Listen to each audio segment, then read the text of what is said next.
finally achieved. Key protesting groups. The most prominent organization leading the protest and the armed struggle was SWAPO, Southwest Africa People's Organization. Although their name still contained Southwest Africa, they were the primary advocates for the name Namibia to represent their future sovereign state. The transition was finalized on March 21, 1990, when the country officially gained independence as the Republic of Namibia. Would you like to know more about the specific legal steps or international declarations that helped Namibia gain its independence?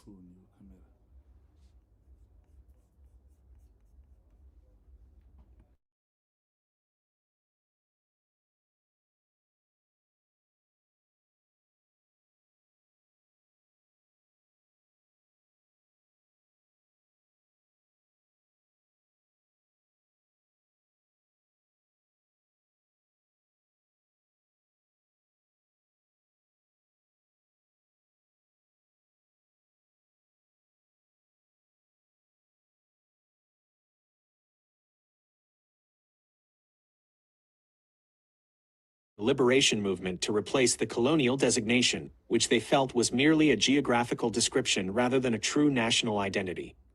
The history of the name. Southwest Africa. This was the official name used by the South African administration, which controlled the territory from 1915 until 1990. The origin of Namibia. The name was proposed in the 1960s by BRGIE, a founding member of the independence movement.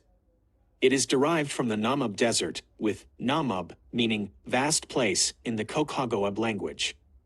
United Nations recognition. In 1968, the United Nations General Assembly officially recognized the name Namibia for the territory, supporting the protesters' goal of self-determination.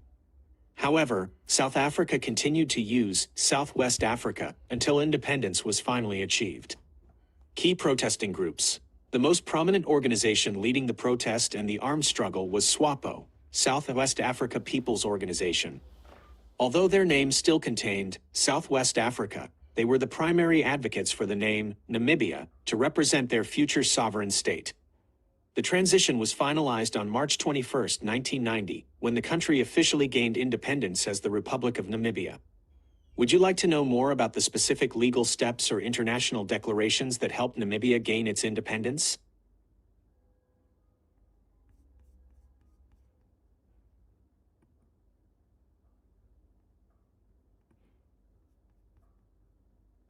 Before the country officially became Namibia, it was known by the colonial name Southwest Africa, or German Southwest Africa during the earlier German rule.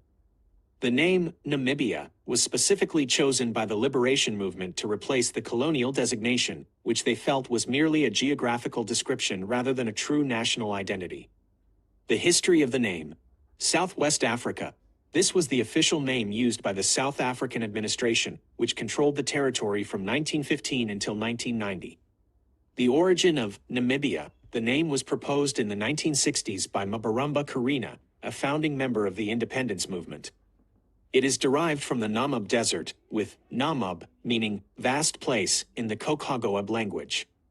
United Nations recognition. In 1968, the United Nations General Assembly officially recognized the name Namibia for the territory, supporting the protesters' goal of self-determination. However, South Africa continued to use Southwest Africa until independence was finally achieved. Key protesting groups. The most prominent organization leading the protest and the armed struggle was SWAPO, Southwest Africa People's Organization. Although their name still contained Southwest Africa, they were the primary advocates for the name Namibia to represent their future sovereign state. The transition was finalized on March 21, 1990, when the country officially gained independence as the Republic of Namibia. Would you like to know more about the specific legal steps or international declarations that helped Namibia gain its independence? Good evening, good morning, good afternoon. This is your own BRGIE Biafra TV. Welcome you to this historical program this evening. On this history we are going to discuss this evening is where you will see all the things that centralize in our movement. That is why I started by playing it first, so you may understand why we are here and the two sections that we are going to interact on it this evening will help us to achieve our goal, or for you to understand where we are and how we got here. You know, I always tell this. I will not just come and tell you something without presenting the evidence where it has happened before. And for the countries that also has been exactly where we are and what we are doing this time around, the countries that has done it in the past, the countries that has passed through the road we are passing now, the challenges, the betrayers, and the things that make it hard, that they spend some many decades in exile.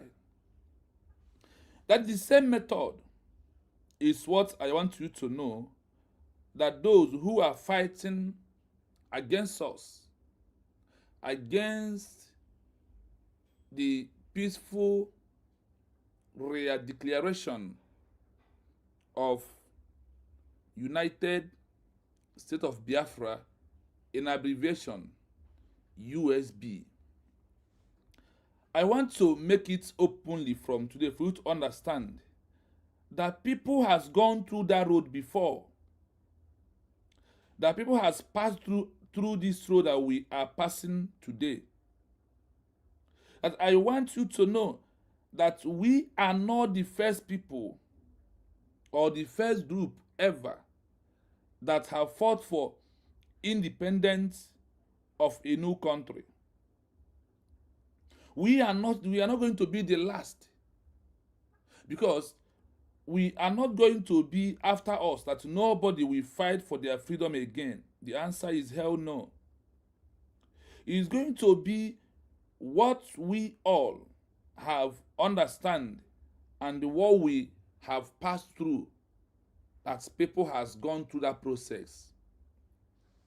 So when you want to tell me something about this movement, I sincerely want you to tell me what you are presenting to the people, where it has happened before,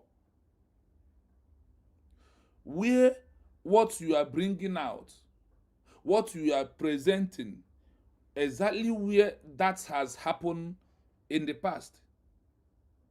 If you cannot be able to bring out where this has happened in the past, that means you are telling us what we want, what you feel, what you want, and what you think.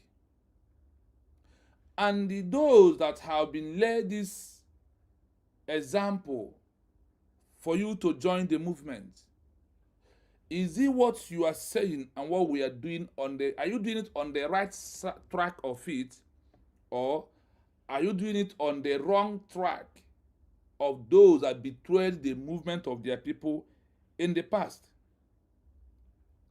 These are the areas we are going to touch hand today. Like example, Namibia group, after their declaration, after their fully declaration of Namibia as a country, there is 4 groups that merged from Namibia. In this 4 group, one was the one that made the official declaration of Namibia as a country. The other 3 one was among those who never wants Namibia as a country, who wants Namibia to remain as part of South Africa. The other 2 was among those that even signed a declaration document of Namibia. These 2 fall out and start their own organization. And they also claiming that they are the one right now fighting for Namibia to become a country. That those who make that declaration are working for South Africa. Why that? They are officially the one working for South Africa. That is why it is very imperative for you to know what is happening and where we are, and for you to also understand that there is no way we are going to achieve Biafra without having saboteurs in the midst of us. Also, I want to understand that there is no how we feel on it. There is no what we think about it. There is not, I know this person. No. It is all about you standing on the right track that will give us Biafra as a new nation. Now that we have adopted the 21st century law to prove to the world that we agree with their idea, their rules, their law, their protocol of about the 21st century, how we can easily achieve our new nation called United States of what? Biafra. They have given us an example. And the criteria or the law that was being given to us by the international community on the issue of 21st century has moved. On this program this night, we are going to study when Namibia accepted the official name Namibia and the name that they was using before the officially adopted Namibia, Republic of Namibia, as the name of their nation or their country that you and I are hearing today. Also, even also the name of the person who made that declaration of our name we are going to answer after this period is Republic of Namibia. These are the areas we are going to touch this evening, and also we are going to crack it down on those who are undermining the peaceful declaration, and we are going to also touch light on all these groups that comes out after the after the declaration, the declaration of Namibia as a country. Those saboteurs, do they have saboteurs? We are going to find out those. How that is why on our headline says that BRGIE fake FALLBACK, BGC, and the AUTOPILOT, the history of 3 Namibia group repeatedly in USB movement. Now, I want you to key in. As you come in also, please like and share and subscribe. I don't want your money. I prefer you are subscribed on the YouTube page and liking the program at any time that you are watching it. Also sharing it, because when you share the program, there is those who are on your contacts from you. They will receive message. They will also send it out to those that on their own contacts. You see why we ask you to always share and like and subscribe. Not that you subscribe, you guys to turn your notification on so you will know whenever we are live, so you can be able to join us. These are the areas I want you to do something about it this evening. These are important areas that we are going to touch this evening. So, let us start with the name, the official name by Republic of Namibia, and going down to those that betrayed them after their declaration. These are the areas I want to listen this evening. As you are joining me, please hit the like button, comment, like, subscribe, and the most important one, turn your notification on, so whatever we are live, you will know. And also, at a stage this night, we are going to welcome questions and also suggestion of our people that they understand what we are about to do this evening. So I will start first by playing the voice, so the audio voice, so you can listen from there.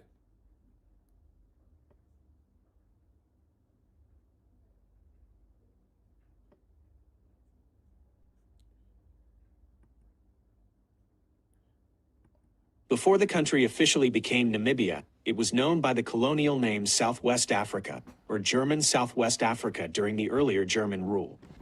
The name Namibia was specifically chosen by the liberation movement to replace the colonial designation, which they felt was merely a geographical description rather than a true national identity. The history of the name, Southwest Africa. This was the official name used by the South African administration, which controlled the territory from 1915 until 1990. The origin of Namibia, the name was proposed in the 1960s by Mabaramba Karina, a founding member of the independence movement. It is derived from the Namib Desert, with Namib meaning vast place in the Kokhagoab language. United Nations recognition. In 1968, the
Yes, my people, sorry, we are touching and we are setting also.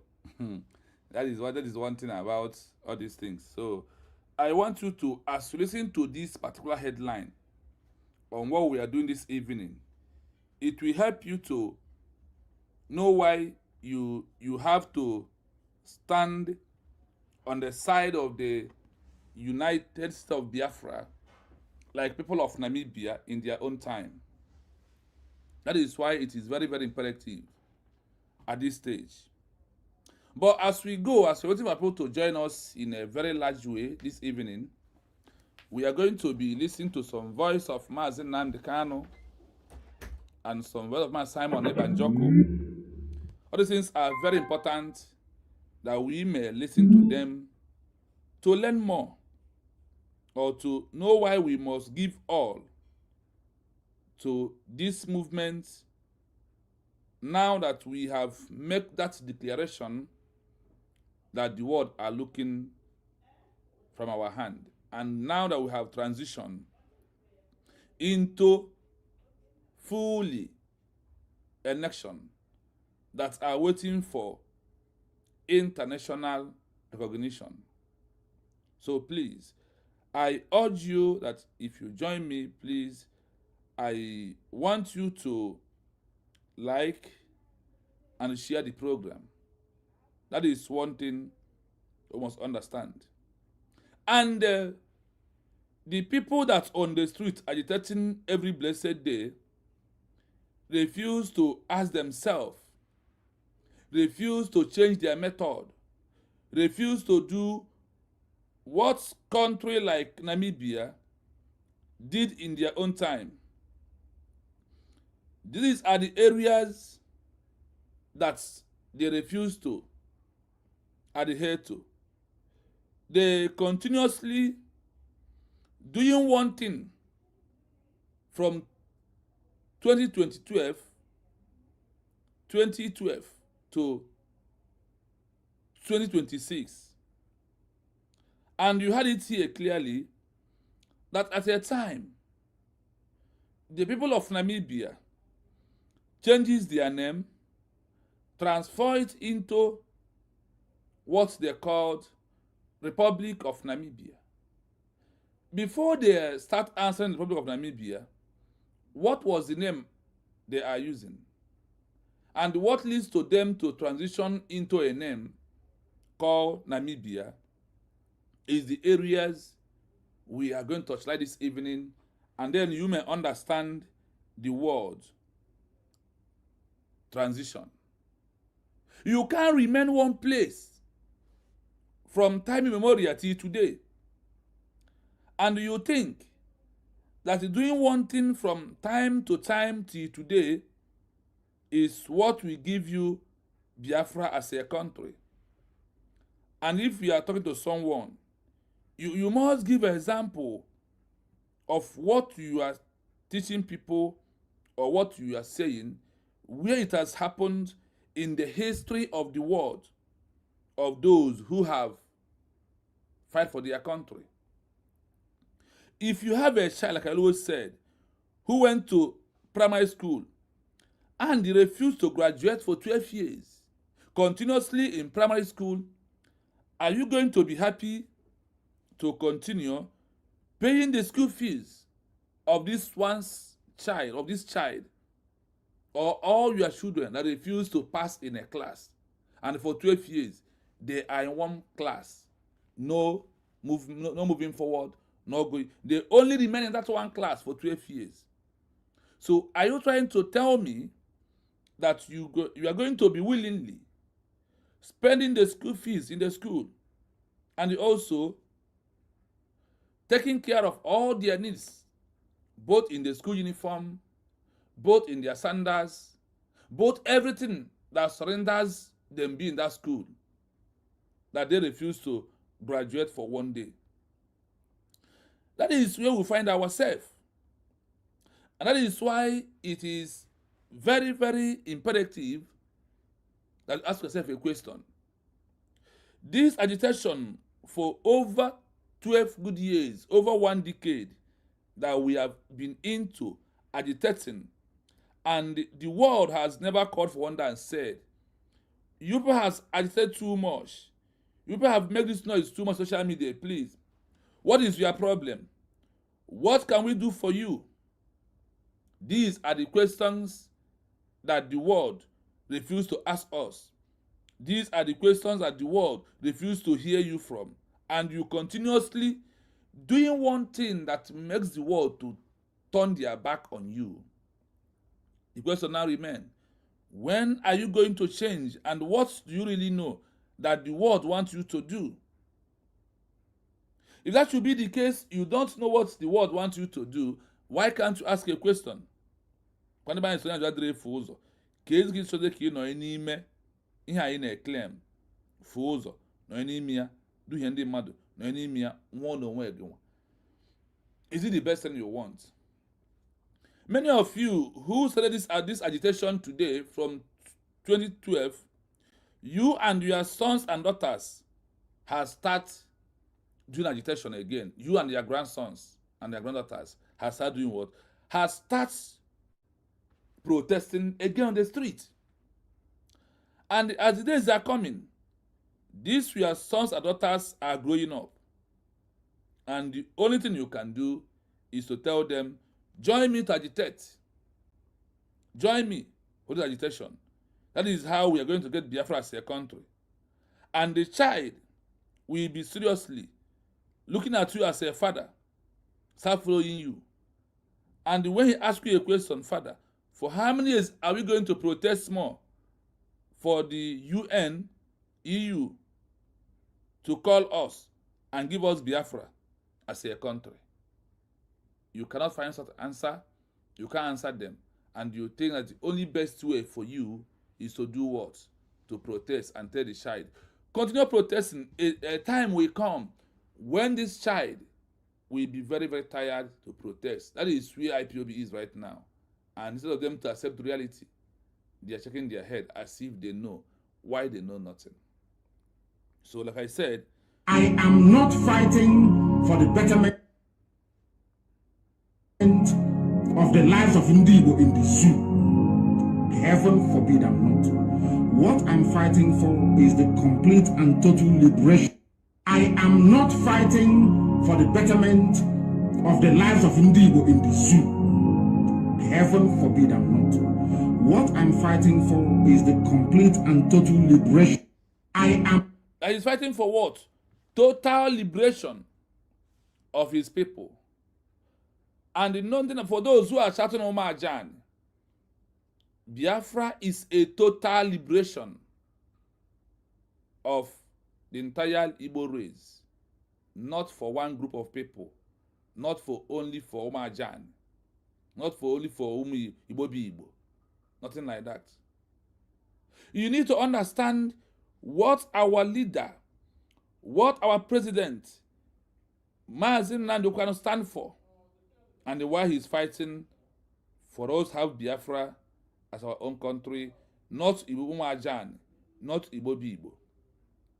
That is why it is very, very imperative you understand it, where we are, and what he's fighting for. So on that note, I am going to play you the video, the voice of Mazi Nnamdi Kanu I normally play for you to know. For you that is agitating, because in the line, when you are agitating, is when he said, I am very tired to broadcast. But I am only here that because Kwokabiyama called me to come. If not for that, that he could not talk to us or talk to you anymore. Listen to that. Because what I am saying on Abumanyamini, our people are lame. They are weak. I am struggling to count how many men there are in Biafra land. There are no more men left. Weak, docile, and imbecilic. Weak. I don't know how we can take such people to war. I don't know how we can take men who are not men into battle and win. I am ashamed. Very, very ashamed. Nonetheless, we must preach this very gospel because man did not ask us to come. Chukwu Abiyama in heaven mandated that we should come. If not, that I was called to do this very work, I will not speak to any of you anymore. But Chukwu Abiyama said this very gospel must be preached, and we must preach it. I have prayed since yesterday up until now. My request is very simple. The same prayer I made in secret, I will make out here in the open. Chukwu Abiyama Biko, since it is your intention that your kingdom will be restored upon this very earth, I need men. I need men. I did not say boys. I said I need men. Those of them that you created to restore your kingdom, they should come forward now, not tomorrow, not next year. Chukwu Abiyama. You must bring them now. I did not say tomorrow. Because the insult is too much. It is beyond what any human being can endure. We want to go and get Biafra, or we die in the process, because we are better off dead. than witness some of this nonsense going on. The level of insult is beyond what any decent human being can tolerate. They bring their cattle into our land. They desecrate our land. They kill us in the presence of our families and nobody does anything about it. And when the police attend, the police sit idly by as people are being killed by not a multitude of people. Only four. Only four Awasa people can sack an entire village in Biafra land, and we call ourselves men. No, we are not men. Until we redeem our honor. Until we look at integrity and say we must have a part of it. Until then, to be honest with you. This is Radio Biafra. Now is the time to come forward. I did not say tomorrow. Now, tonight, is the time to come forward. 100 of us, and then we march. 100 and we march. The rest can come later if they want to. I'm tired of broadcasting. I want to fight for my country. I want to carry arms to defend the honor and integrity of my country. I want to avenge the death of 6 million people. I want Biafra to stand as a beacon of hope, freedom, and liberty in black world. I want Biafra to stand as a testament to the glory of heaven upon the face of this very earth. I want Biafra to stand because my obligation to the dead outweigh that which I owe to the living. That is why Biafra will stand, and Biafra will come. 100 men, that's all. And we march. The rest can come later on. I no longer give a damn.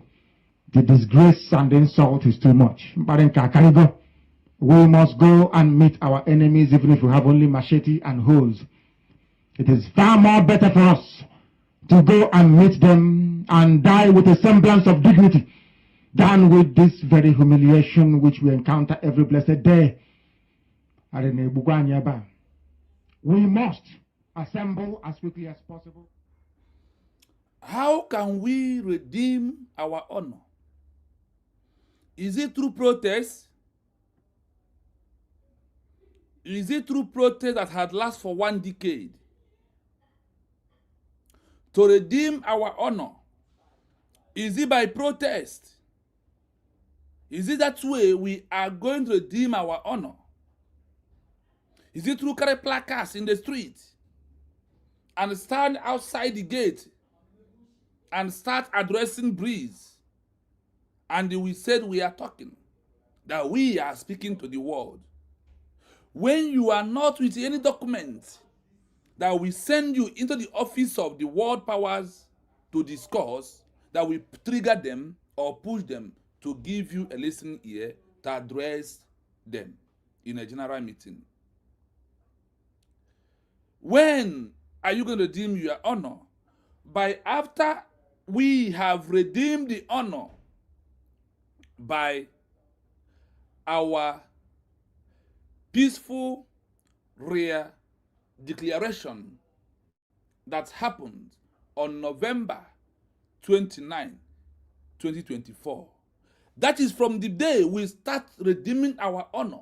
And that is from the day that the 300 men has come. Are you still among these 100 men? Is my question to you. Are you among the 100 men that he said, let us go, that others will come later? If you have deviated from the redeeming the honor through our peaceful declaration that happened on November the 29th, 2024, I want to tell you that you may come later. Why we have accepted and also believing in the criteria or the template of the 21st century laws, how we can achieve Biafra as a nation after we, because you must redeem your honor to push to the final point. our declaration is how we have redeemed our honor. And that is why we can march. And we are marching. It depends on you, how you feel, what you think, and how you see. And what your conscience is telling you. You cannot redeem your honor by looking for money. When Namibia people redeem their honor by stop answering SWAPO, South West Africa People's Organization. Once they stop using that organization name in their movement, they have redeemed their honor. Like we stopping to answer Biafra Republic Government in exile, BRGIE. When we have stopped using it, and now we are answering United States of what?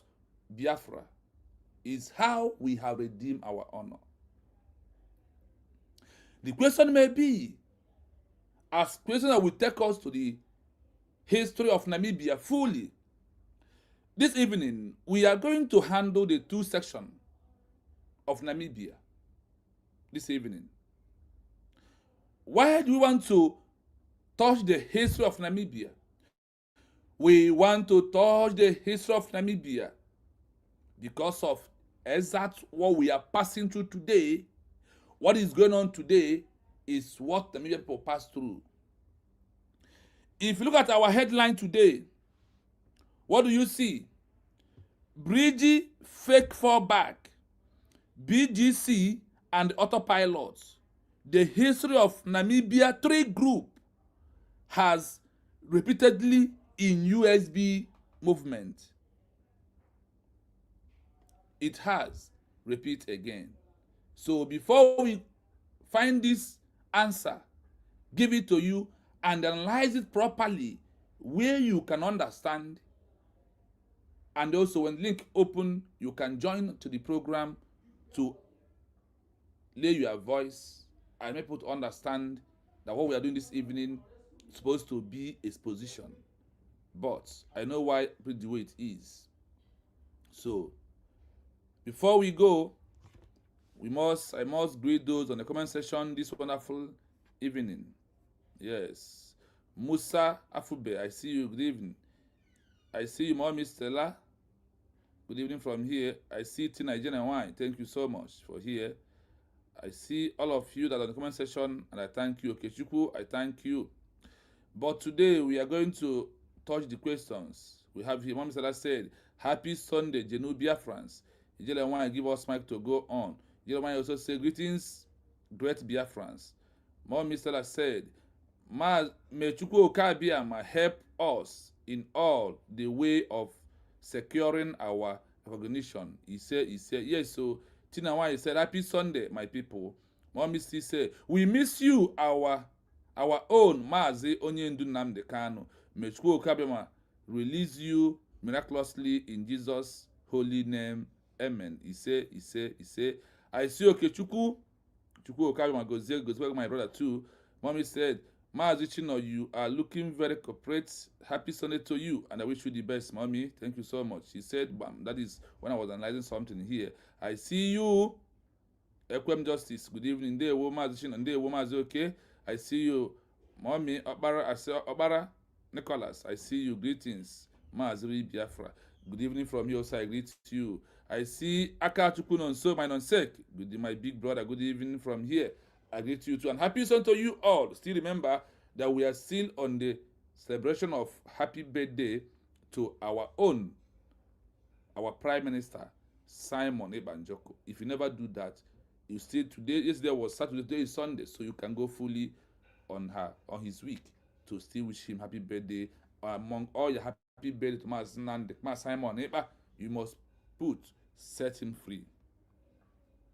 So let us go.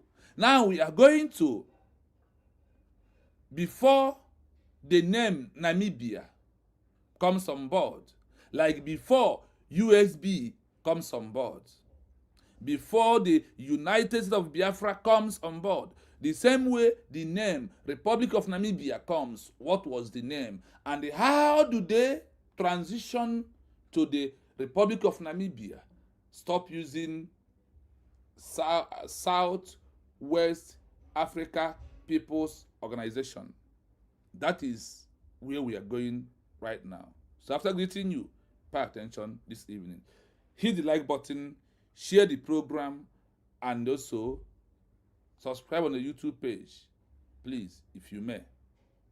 It's very good that you do that, because that is how you are making this message to go viral. Now, the program kick off. Listen to this.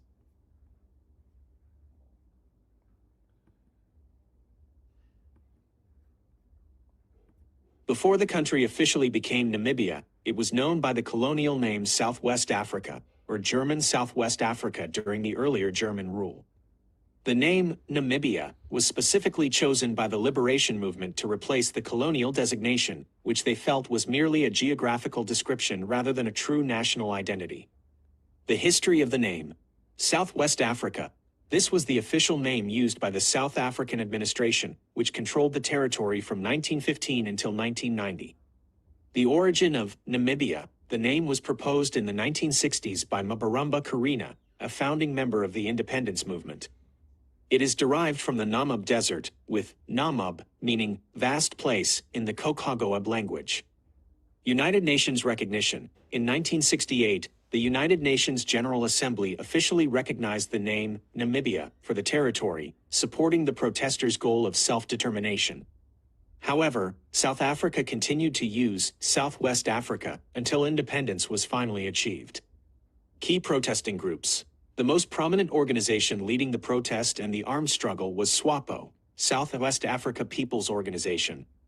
Although their name still contained Southwest Africa, they were the primary advocates for the name Namibia to represent their future sovereign state. The transition was finalized on March 21, 1990, when the country officially gained independence as the Republic of Namibia. Would you like to know more about the specific legal steps or international declarations that helped Namibia gain its independence? My people, I hope the audio voice is coming loud and clear. Please, can someone confirm? Can I see someone confirm that the audio voice is okay? Can someone confirm if the audio voice is okay, please? I want confirmation. If the audio voice is okay. Okay, thank you so much. We move. Thank you so much. Yes, I hope you are hearing the name of Namibia. Because everybody, there is how or where you start from. And from where you start from, is it where it's going to end? For you who traveled before in Italy and migrate to transition to America, why didn't you remain in Italy? If Italy is okay for you, why did you make that easy transition to go to any other countries that where you feel is better than Italy? The same thing for us today. We have seen IPOB agitation for over a decade, over 1 decade, 12 years, nothing except carry placards, come outside and speak and shout and rant and dance on the street and go back to the house. But you see a man who understands what it takes to transition into a nation, and he worked towards that for us to transition as a nation. But I want you to get it clearly that before the country officially became Namibia, it was known by the colonial name Southwest Africa, or the German Southwest Africa during the earlier German rule. Because Germany was the one who colonized South Africa, like the same way British up to today colonized Nigeria government.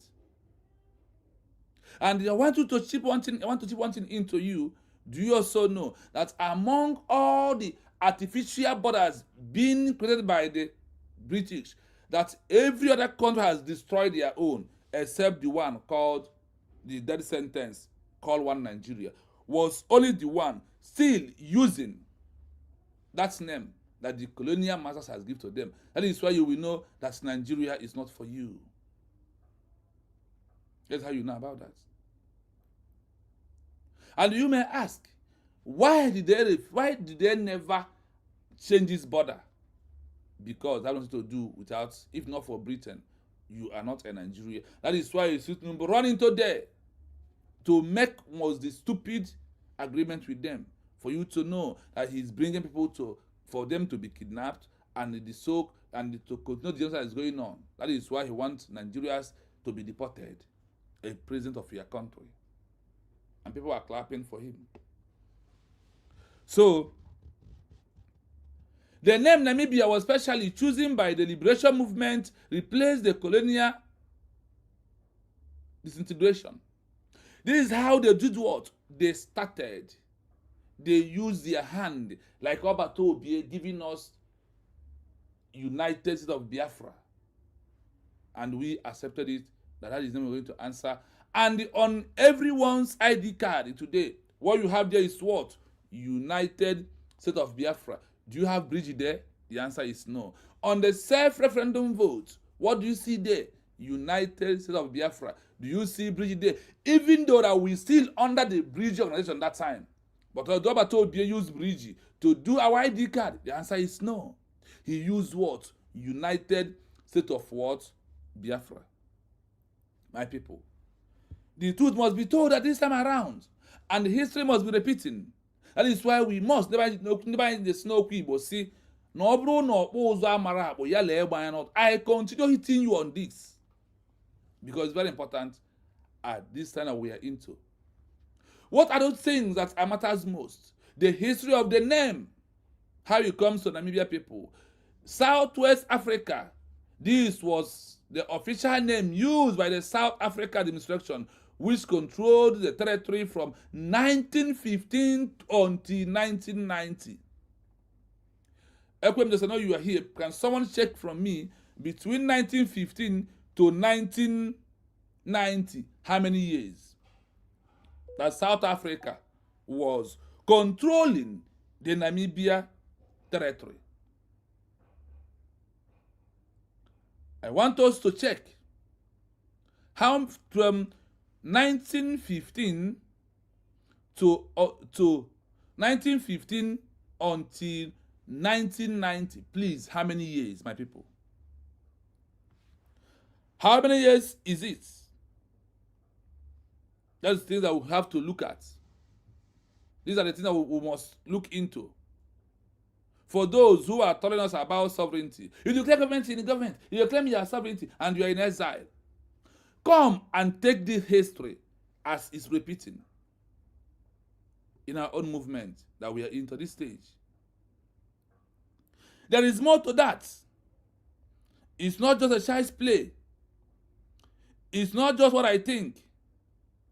It's not about how I feel. But it is about the road that people have, because the plane you use to travel to a country where you are not the first person who have entered into that plane. And when you enter, there is a seat where passengers normally sit. You did not stood up and go and sit where the pilot is sitting. What do? You stand on the existing protocol. You stand on the existing protocol of who? Of Namibia. Sorry, of the pilot or the plane, the guideline. That is what you did. You never introduce your own seat. Do you see it here? From 1915 to 1990 is 75 good years. That is why they say that the Namibia people, that their exile government stayed decade upon decades on the exile before they can be able to come back after they have get recognition. They now come back and take their fully territorial integrity. But on our own, you will come without knowing anything and claim you know it all. When the question is, what you are saying, where has it happened before? You will not give any answer. The only thing you will do is how you feel, what you think, and how you want it. But this road that Namibia people followed, can you follow it? The Southwest Africa, this was the official name used by the South Africa administration, which controlled the territory of Namibia from 1915 until 1990, 75 good years, and you are talking about 15, 16 months ago declaration of a new nation. The original name of Namibia, the name was proposed in the 1960s. Remember, from 1915, they have started their movement. Like Chukwuemeka Odumegwu starting in the 1960s, 1967 to 2026, the movement is still going on. The movement is still going on. Now, what happened? Did the people of Namibia, did they just stop? Did they continue? The answer is yes. Despite South Africa occupying their territory, they never go back. They remain where they are and continue pushing on the transition happens. What was the transition of Namibia people? Their transition is what? The peaceful declaration, the declaration of the Namibia. Because why do we call it another peaceful declaration before we? Is because of they dropped their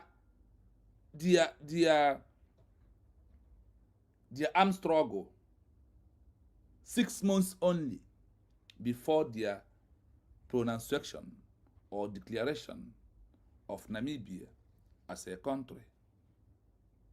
That is when they have redeemed their honor and their dignity. And they moved with the name called Namibia. No longer SWAPO. Do you see it? For you, spelling BRGIE. That is all you can spell. What does it mean? Obatobia Simon Iba registered Biafra government in exile as an entity. After Warrior Declaration, it becomes United States of Biafra. No more registration as a group anymore, but you fight as a nation that are seeking for international recognition. The origin of the Namibia, the name was proposed by the 1960s by Murumba Karenea, a founding member of the independent movement. It is divided from the Namibia district, which Namibia means Namibia, because it's not my language. And then they said these are the original language. United Nations recognition in 1968. Remember, they started 1915. Now calculate from 1915 to 1960. The United Nations General Assembly officially recognized the name Namibia from the territory, supporting the protest goal of self-determination. However, South Africa continued to use Southwest Africa People's Organization until independence finally arrived. What does it mean? Now, in the office of the UN, on the document that's our DPM or the cabinet members submitted to the United Nations, what they submitted there was what? United States of Biafra. isn't they've been submitted. Remember that in 1960, that UN recognized a name called what? Namibia Republic as a country, not SWAPO. No, they recognized what? Republic of Namibia, a country in waiting, as they are seeking for recognition. There is something I want to understand. Yelawan, thank you so much. Chigodo James, I see you, thank you. From 1967 to 2026 is 56 years. That simply means that we have been fighting to exit Nigeria for 59 years right now. Now, in this fighting, the only thing happens, despite Chukwuemeka or the Ojukwu going to war with Nigerian government, if you minus 1967 to 1970 from 1967 to 2026, just minus these 3 years, then hold it there that nobody was championing about Biafra as a country. Now bring 1999 of Masob Wazirike. From 1999 to 2026, how many years? From 1999 to 2026, how many years? That is the areas that you have to check from now. Let us count from there. And you may ask yourself, from 1999 to 2026, how many years? Then what are we be doing for us to have Biafra as a country? Is it not protest, agitation? That's all we have been doing. Wazirike started with what? Protest, agitation, and ended up where? In prison. After that, he no longer called for protest.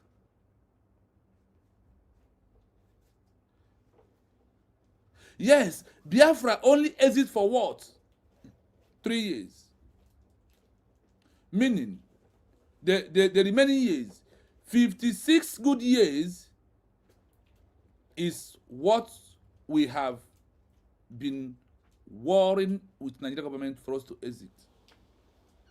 Now, in these 56 good years, what is the one thing you will say we have achieved? Name one. The only thing that we have achieved in the eyes of the UN, EU, AU, and the international community is only protest. And in these 56 years, if we are only making noise on social media. We're only making noise. Now, count from 2001 to 2005. What do we achieve? We achieved what Namibia people achieved. Namibia people achieved a declaration. And we have achieved the declaration that leads Namibia people to recognition from the office of the UN and all the world powers in the world. And today, they are a country. Why can't you ask yourself, why did Namibia people did not continue on agitation? Why did they make the declaration? Why did the Namibia people make declaration? And why did they transition? Why did they move away from the organization called SWOP, SPO, Southwest African Organization? Why did they move away from that? Went into Republic of Namibia. And in which year did they went into the Republic of Namibia? From 1915 to 1960, there was doing protests, agitation over all these years. In all the years of Namibia's agitation, it ended immediately 1968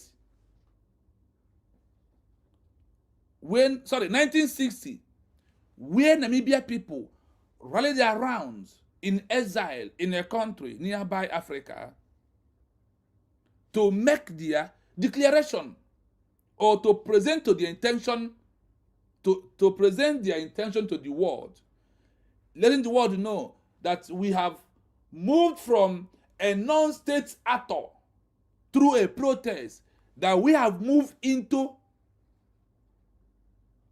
a country, a nation in waiting, a state in waiting for recognition. And you, Masob, IPOB, fake fallback BRGIE, BGC, all they are doing is the same thing that IPOB was doing. The only one who is doing another different thing is the United States of Biafra cabinet members, leading by Dr.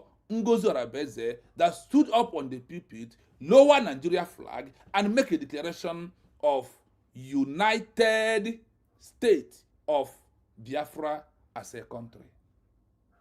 That is what gives Namibia people right. Then, after the 1960 of the name Namibia, they waited for 8 years before UN, before EU, before AU, before countries in the world start recognizing them. They start recognizing the name Namibia as a country. What took Namibia 8 years for someone to address them in the map or in the research as Namibia is what took USB maximum up to 1 year. In 15 months, the world has, anywhere you research today, which part of the world or the country make the present peaceful declaration, it will give you United States of Biafra. Now, if on the research you can find United States of Biafra, what does it mean to you? And how do you see it? Then compare to Namibia people. That is also, it's mean to me that the USB are working speedily on a highway for us to go home, not like waiting for people from Namibia and in their years. We must continue. We must. Like I said, we must continue. Now, United Nations recognition. In 1968, the United Nations General Assembly officially recognized the name Namibia for their territory. Supporting the protest goal of self-determination, they now support them because the declaration of Namibia have given them power to come and talk about Namibia as a country. That is what they call remedial secession external, no longer internal. Now, when the Namibia people make their declaration and start using the name Namibia, then when the UN address them or call them to address the public or the Council of the UN, the name Namibia, Republic as a country, they have arrived. Like we, the Biafran people, we have arrived by using the name United States of Biafra in all we are going to. All we are doing, not we are going to. In all we are doing. In all that we are doing, as we are using that name, United States of Biafra, we are telling the world that a new nation has emerged. We have also the notification we send in Finland. We have bring it on the document because the world believe on the evidence at hand and the written document. So through that, we are telling the world that we are moving forward, that we are a country. And today, the real truth is that the USB we are declared through Dr. Moses Arabeze. The whole argument is exactly the argument of Namibia people. And the argument of Namibia people after their declaration was very, very effective. That is why the UN used what? Self-determination to come in and seek South Africa and ask them, Pharaoh, South Africa, let the people of Namibia go their way. And it happens like that. This is how it happens. Is it how what you think happens there? Now, as we are moving forward, the key protest group, let us see those that was protesting in Namibia. The most prominent organization leading the protest and the armed struggle was SWAPO, Southwest African Organization, before their declaration. This is how the movement was. Now, in these 56 years of we are minus Chukwuemeka Odumegwu Ojukwu Biafran War, what are we doing? Except Obato Obi, who changed the movement into a peaceful declaration. Now, check again, Namibia people. From 1915 to 1960, how many years? Namibia, check the year of protest, the year of struggle, the year of agitation. Now calculate and do the minus and plus. Now it's minus. Now go into the 75 years in total and check from 1915 to 1990. Sorry, to 1960. How many years is what you're going to check? That's exactly what you're going to check for me. Then tell me how many years they protest and the transition through declaration in 1960. Do you understand it? Now what happened? This key movement of the Namibian people did what? Listen to this. Listen to this.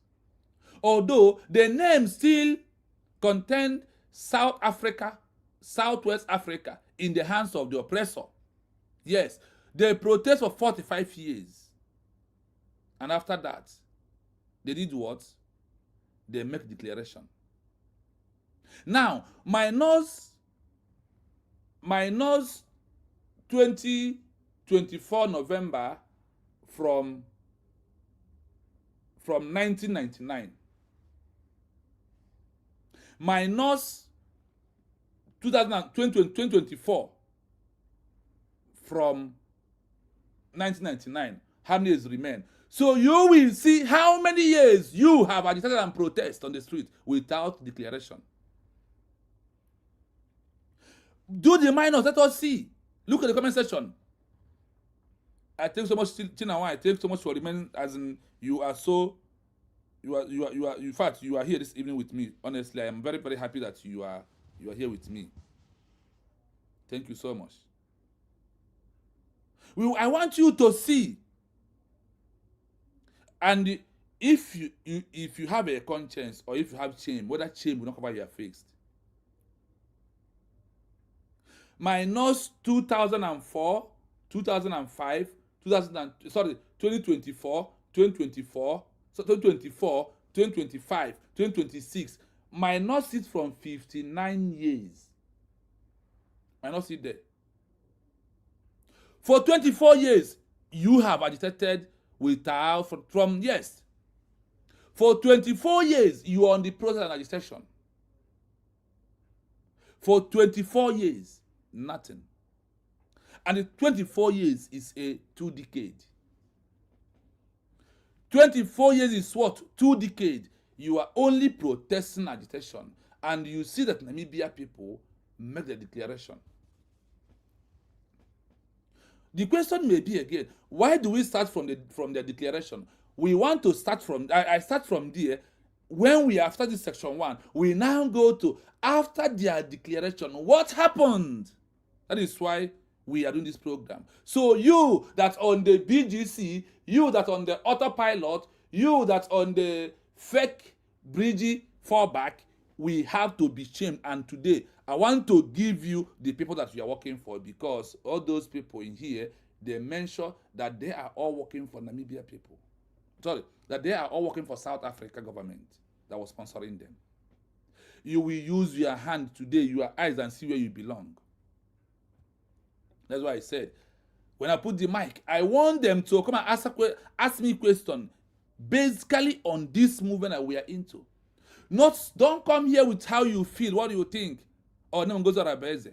Because let me tell you, there is no amount of name calling that you are going to call Ngozi Arabese will change. Like when you hear the name of the man, Maburu Mboma Karina, the woman that declares Namibia as a country. Then you listen to that, you will know that you are name calling. And if they call this woman name, they call her terrorist, they call her criminal. There is nothing that they did not call her. But what happened?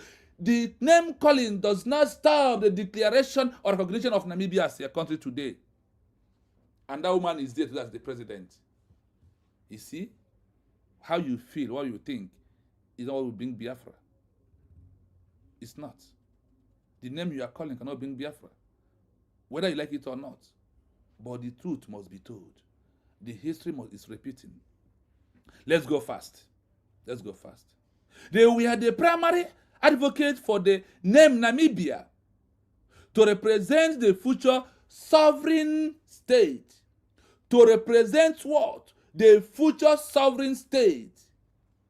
That is what USB stands for. That is where we are. Remember that they declare it 1960. Remember that. Let's continue.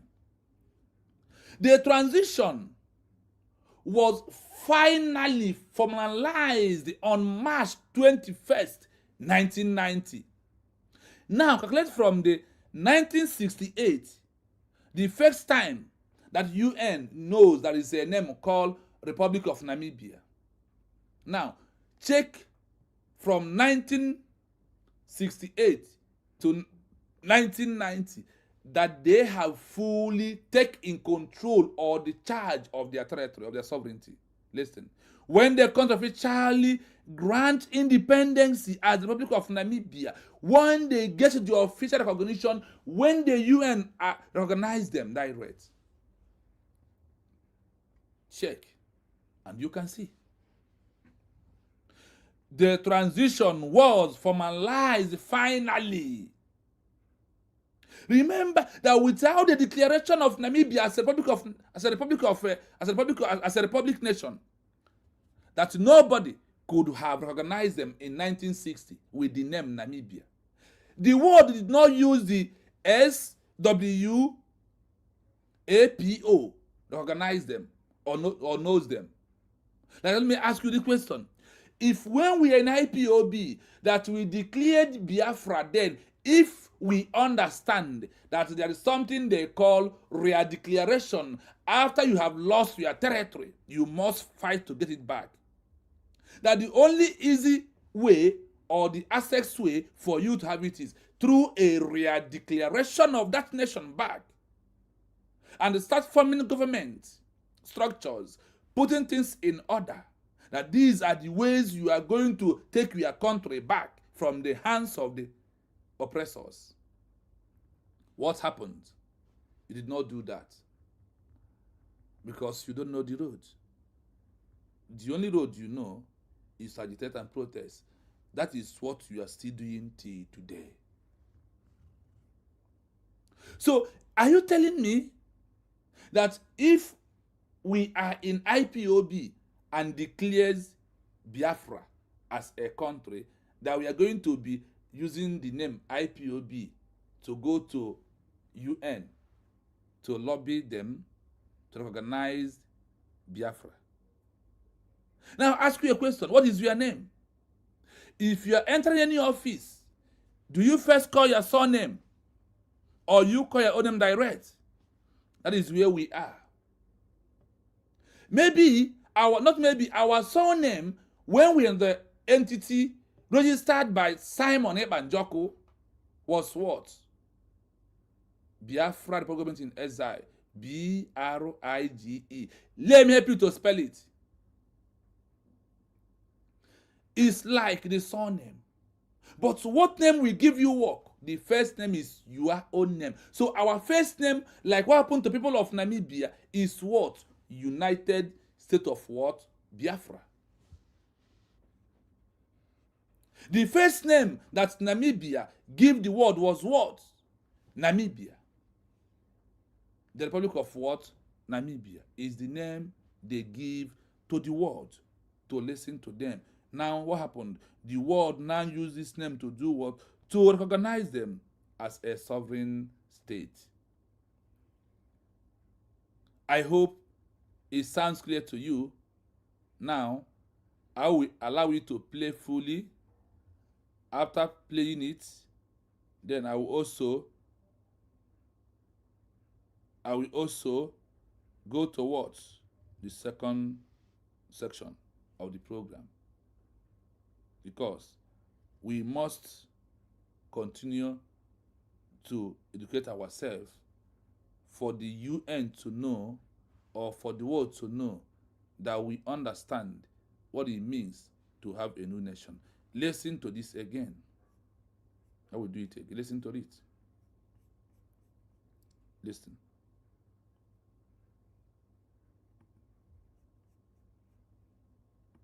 Before the country officially became Namibia, it was known by the colonial name Southwest Africa, or German Southwest Africa during the earlier German rule.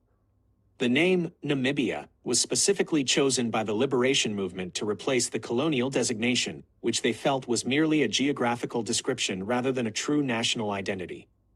The history of the name, Southwest Africa. This was the official name used by the South African administration, which controlled the territory from 1915 until 1990. The origin of Namibia, the name was proposed in the 1960s by Mabarumba Karina, a founding member of the independence movement. It is derived from the Namib Desert, with Namib meaning vast place in the Kokhagoab language. United Nations recognition. In 1968, the United Nations General Assembly officially recognized the name Namibia for the territory, supporting the protesters' goal of self-determination. However, South Africa continued to use Southwest Africa until independence was finally achieved. Key protesting groups. The most prominent organization leading the protest and the armed struggle was SWAPO, Southwest Africa People's Organization. Although their name still contained Southwest Africa, they were the primary advocates for the name Namibia to represent their future sovereign state. The transition was finalized on March 21, 1990, when the country officially gained independence as the Republic of Namibia. Would you like to know more about the specific legal steps or international declarations that helped Namibia gain its independence? We are not for that today.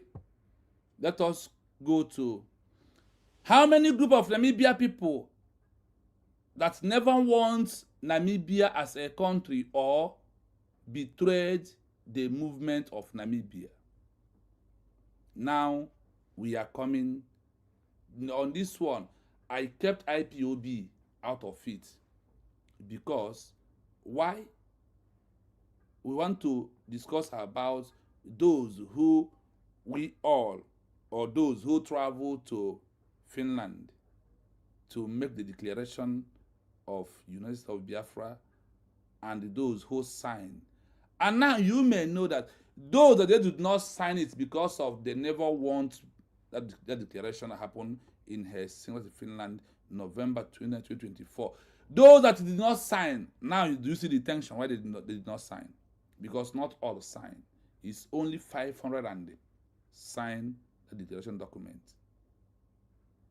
And those that never sign it, can you now see the evidence why did they refuse to sign? As we go now, listen on this.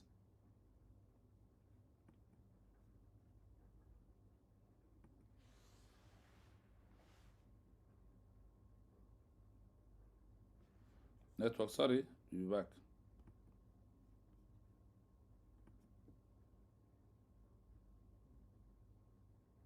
While the vast majority of people in Namibia supported independence, there were several groups that either opposed the specific vision of the liberation movement, SWAPO, or preferred to stay closely tied to South Africa. These groups were often motivated by ethnic concerns, political ideology, or a desire for a different type of government. The opposition generally fell into three main categories. 1. The Democratic Turnhale Alliance, DTA. The DTA was the most significant internal opposition group. Formed in 1977, it was a coalition of several different ethnic and political parties. Their stance: they wanted independence, but they favored a federal system where different ethnic groups would have their own local power. The conflict: SWAPO and the United Nations viewed the DTA as a puppet of the South African government. The DTA received funding and support from South Africa because they were seen as a more moderate, pro-Western alternative to the socialist-leaning SWAPO. Composition: it included groups like the Republican Party, representing many white Namibians, and various traditional leaders from the Herero, Nama, and Baaster communities. 2. Ethnic and minority groups. Some groups feared that a SWAPO-led government would be dominated by the Ovambo people, the largest ethnic group. Because of this fear, they sought different political paths. The Rehoboth Baasters, a distinct community that historically had a high degree of self-government. Many within this community wanted to maintain their specific autonomy rather than being absorbed into a centralized Namibian state. The Southwest African Territorial Force, SWATF. This was a local military force established by South Africa. It was made up of many black Namibians, roughly 80% of the force, who fought against SWAPO's military wing. While many joined for jobs, some were ideologically opposed to SWAPO's methods or political ties to the Soviet Union. 3. Hardline colonial supporters. Okay. There was a small but vocal group of white residents, particularly within the National Party of Southwest Africa, who wanted the territory to remain a fifth province of South Africa. They supported the apartheid system and strongly resisted any move toward majority rule or total independence. The result: when the first free elections were held in 1989, the results showed the division clearly. SWAPO won 57% of the vote. The DTA, the main opposition, won 29%. The remaining votes went to smaller parties like the United Democratic Front, UDF, and Action Christian National. Even though these groups disagreed on how Namibia should be run, they eventually came together to write the 1990 Constitution, which is still praised today for protecting the rights of all these different groups. Would you like to know more about how these different groups eventually agreed to work together in the new government? I am going to play it more once again before we start analyzing it. And after that, then we may put the link for anyone who wants to come in to join us in the program. So listen again. While the vast majority of people in Namibia supported independence, there were several groups that either opposed the specific vision of the liberation movement, SWAPO, or preferred to stay closely tied to South Africa. These groups were often motivated by ethnic concerns, political ideology, or a desire for a different type of government. The opposition generally fell into three main categories. 1. The Democratic Turnhale Alliance, DTA. The DTA was the most significant internal opposition group. Formed in 1977, it was a coalition of several different ethnic and political parties. Their stance: they wanted independence, but they favored a federal system where different ethnic groups would have their own local power. The conflict: SWAPO and the United Nations viewed the DTA as a puppet of the South African government. The DTA received funding and support from South Africa because they were seen as a more moderate, pro-Western alternative to the socialist-leaning SWAPO. Composition: it included groups like the Republican Party, representing many white Namibians, and various traditional leaders from the Herero, Nama, and Baaster communities. 2. Ethnic and minority groups. Some groups feared that a SWAPO-led government would be dominated by the Ovambo people, the largest ethnic group. Because of this fear, they sought different political paths. The Rehoboth Baasters, a distinct community that historically had a high degree of self-government. Many within this community wanted to maintain their specific autonomy rather than being absorbed into a centralized Namibian state. the Southwest African Territorial Force, SWATF. This was a local military force established by South Africa. It was made up of many black Namibians, roughly 80% of the force, who fought against SWAPO's military wing. While many joined for jobs, some were ideologically opposed to SWAPO's methods or political ties to the Soviet Union. 3. Hardline colonial supporters. There was a small but vocal group of white residents, particularly within the National Party of Southwest Africa, who wanted the territory to remain a fifth province of South Africa. They supported the apartheid system and strongly resisted any move toward majority rule or total independence. The result: when the first free elections were held in 1989, the results showed the division clearly. SWAPO won 57% of the vote. The DTA, the main opposition, won 29%. The remaining votes went to smaller parties like the United Democratic Front, UDF, and Action Christian National. Even though these groups disagreed on how Namibia should be run, they eventually came together to write the 1990 Constitution, which is still praised today for protecting the rights of all these different groups. Would you like to know more about how these different groups eventually agreed to work together in the new government? I hope you listen carefully. You can see the name of the three groups. Remember that Namibia movement was declared 1960, 1968. What happened? UN start adopting or addressing them as the people of Republic of Namibia. After this, 1968, what happened? 1967, it becomes officially that those who was among them that made the declaration of Namibia has formed their own group. Then 1977, they make it officially. Like today, you see Ogenkere make it officially that he is the crime ATM of the gullible that believe in the criminal mindset of Ogenkere. Now, the name of these people that deviated or did no longer accept the declaration of 1960, they also refused to understand that the UN has already started addressing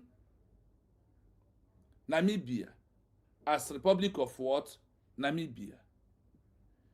In 1968, the UN make it officially that the only name they know in existence that they're going to recognize is what? Those that stand, one, on the declaration of Namibia as a country with the documents. That is the one that UN recognized.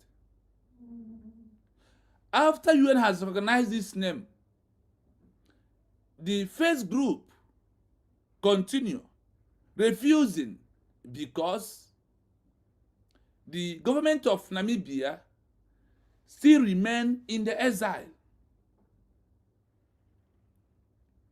The government of Namibia still remain where? In exile. And them also in the exile form their own parallel government. That's South Africa sponsored them to do. They also, in their movement, remove the person that made the declaration and put the one that South Africa as their own leader.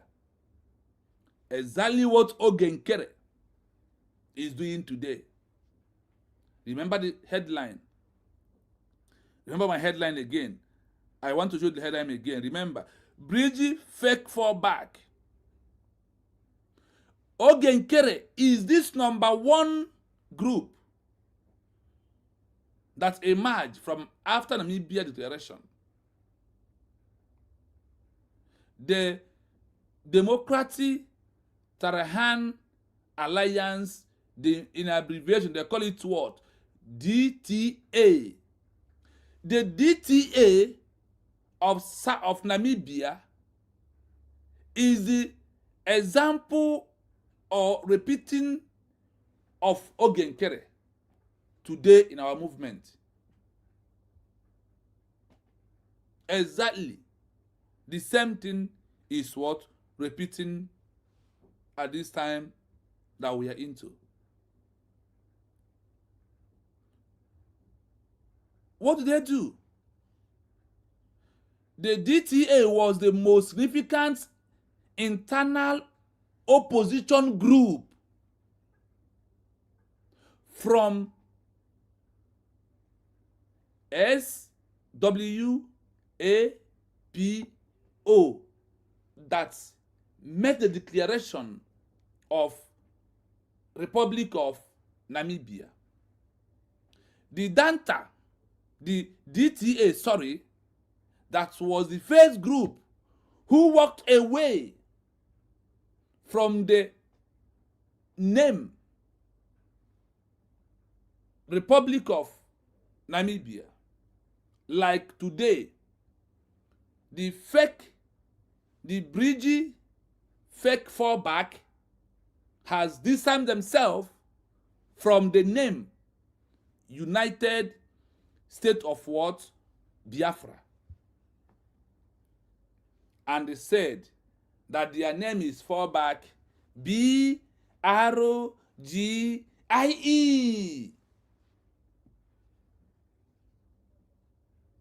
Look at where they are copying what they are doing. In this stage or in this history, I did not attach IPOB on because I am talking about the after the declaration and those who agreed. Do you also know that the man that formed this organization was one of the founding father of the cabinet member that make the declaration of Namibia in 1960. When the government of South Africa contacted him, he formed his own group. How they described it? They said the DTA was the most significant internal oppressor group formed in 1977. They have been working, sabotaging, saying different things until officially, as you can see, Ogenkere officially in 2026 addressed himself as the Prime Minister.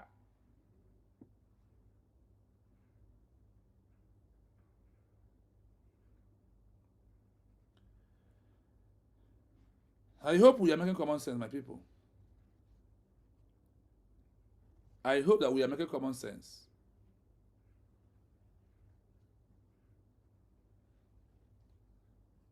And I hope you are paying attention and also you're understanding what we are doing, true or false. If we are not understanding the analysis, you say we don't understand, so we can know what to do.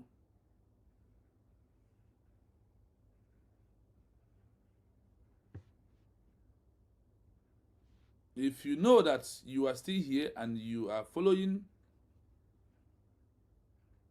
do you understand this exposition that we are doing this evening? Under the research of the country called Namibia, what they passed through before they become a country today. I am waiting for your comments before I move. And I also want to be sure that I am not only the one here talking to myself. Or are you tired of the program? Are you tired? Do we continue? Do we continue? Because the most important part of what we are doing this evening.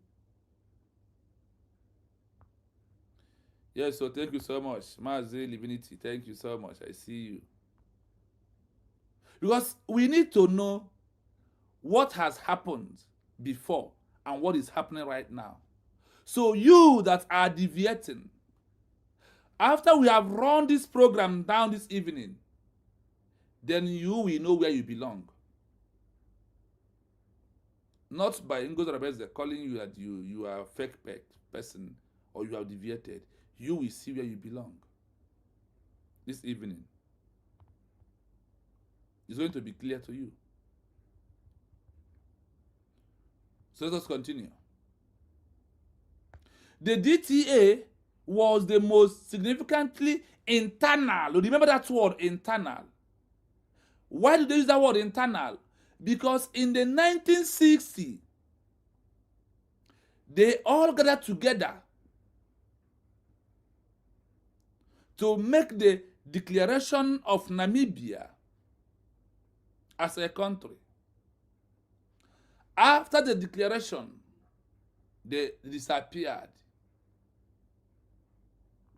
The same way that South Africa used them until South Africa decided to make it openly. Now they are working for us. We, South Africa, not you, so-called Namibia. That's what it says here. The DTA was the most significant internal oppressor group. Who is this oppressor? South Africa. Like Nigeria today, being the oppressor of the Biafran people. Founded in 1977, it was combination of several different entities and political press. They form it with many groups that comes in. That, you know, when you go to Ogenkere today for effect fallback, when it started, those who are in the BGC was with him. Those who has been answering, AUTOPILOT was with him, and the so-called One Nigeria list and the IPOB was among them. But today, many are existing from that. Now, if you look at this DTA that worked against the peaceful, the declaration of Namibia as a country, today, what is Ogenkere doing? This DTA was being sponsored by South Africa government to scatter the structure or the government of Namibia. That is why you must pay attention this evening to understand what has happened in the past, that it is happening here. That is why I said it repeatedly in the USB movement, because it happened in Namibia after their declaration, not before. Do you understand? Now, their sentence, they wanted independence, but not forward a federal system where different entity group would have their own local power. But their focus on the federal system where different ethnic group would have their own local power. Now, they start claiming that the declaration by SWAPO could not allow people to have their own power. That was their argument, and that was what they are telling people, that people will see the SWAPO as what? Autocracy regime that will not allow people to be together. Like those who tell you, oh, if you have Biafra today, Igbo will marginalize some people. This is exactly what happened in Namibia. And who slaughtered it in? It is the South African government through using the people of Namibia. That's why they call it internal oppressor. Those that are within the enemy in the house. Someone you called a brother who is no longer a brother and who has done what? Deviated. Why did they do all these things? The conflict, SWAPO and the United Nations view the DTA as puppet. The United Nations view or see the DTA as a puppet of South African government.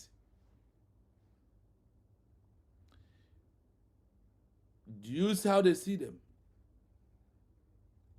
Ogenkere. You can see that the history is repeating here.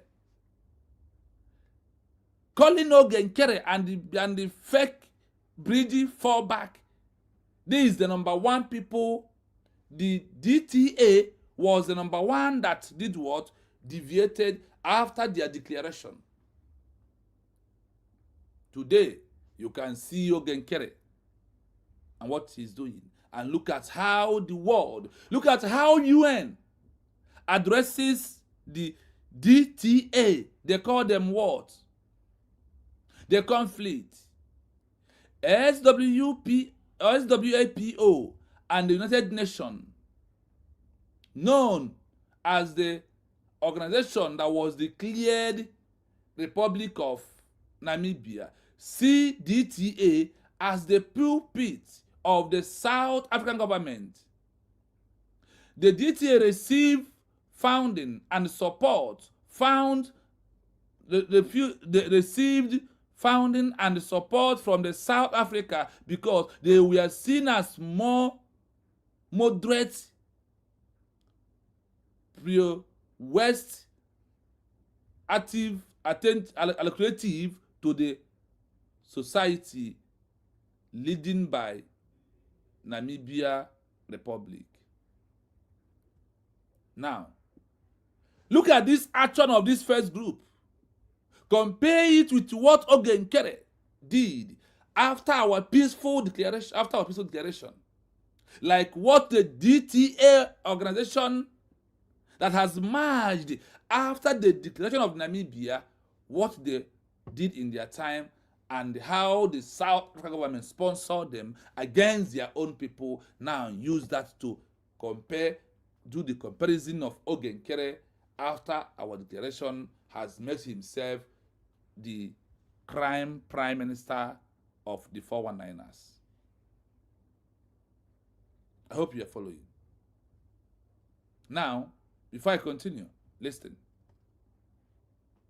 Including the group like the Republic Party, representing many whites Namibia, and the various traditional leaders from the Heroes Number and the Bastards community. You see, the same thing you see today, that those who claim they are professor, they are these that have debated, working with Ogenkere, is some of the white Namibia people, the second part, the second group, using the name Republic of Party to do what? To claim that they are fighting for their people. And why simply mean that they knew that nothing they are fighting for except to stop Namibia to become a fully country. Look at what Ogenkere is doing today and look at what is happening and tell me, is there anything different between what Ogenkere is doing and what is happening here, what we are seeing today. So it is very important that you know that such a thing has happened. Then, as we are moving, have this back of your mind. What is that? I want to put back of your mind, who was the one that's United Nations finally recognize or give support in 1990. That is where you can settle this argument this night. After all this group that has come and all that they have been doing. Now we continue on this. But listen again, so you may be carried along.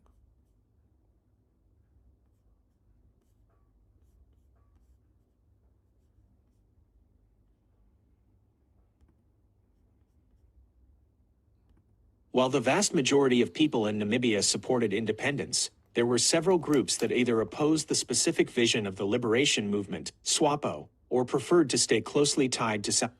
In the first place, all of them under SWAPO agreed went in to make declaration. What happens? Later, after the declaration, they deviated.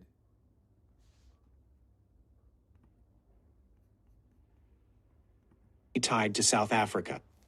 These groups were often motivated by ethnic concerns, political ideology, or a desire for a different type of government.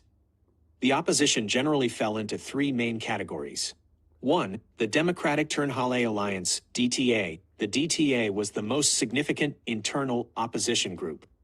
Formed in 1977, it was a coalition of several different ethnic and political parties. Their stance: they wanted independence, but they favored a federal system where different ethnic groups would have their own local power. The conflict: SWAPO and the United Nations viewed the DTA as a puppet of the South African government. The DTA received funding and support from South Africa because they were seen as a more moderate, pro-Western alternative to the socialist-leaning SWAPO. Composition: it included groups like the Republican Party, representing many white Namibians, and various traditional leaders from the Herero, Nama, and Baaster communities. 2. Ethnic and minority groups. Some groups feared that a SWAPO-led government would be dominated by the Ovambo people, the largest ethnic group. Because of this fear, they sought different political paths. The Rehoboth Baasters, a distinct community that historically had a high degree of self-government.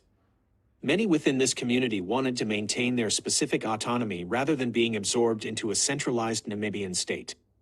The Southwest African Territorial Force, SWATF. This was a local military force established by South Africa.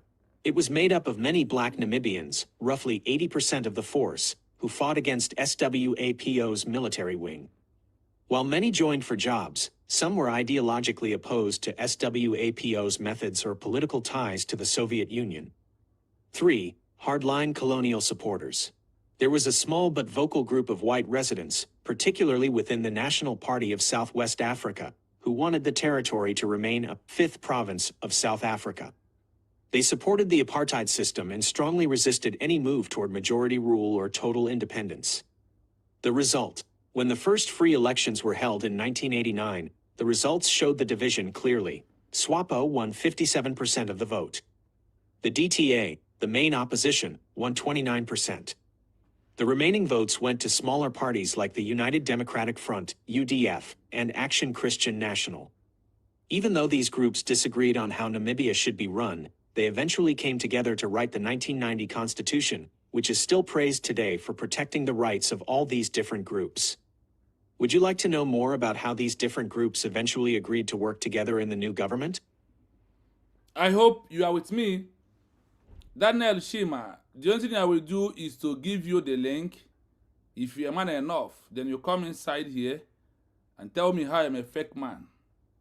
That is the only thing. But if I throw the link and you did not come inside, then I will put you where you belong.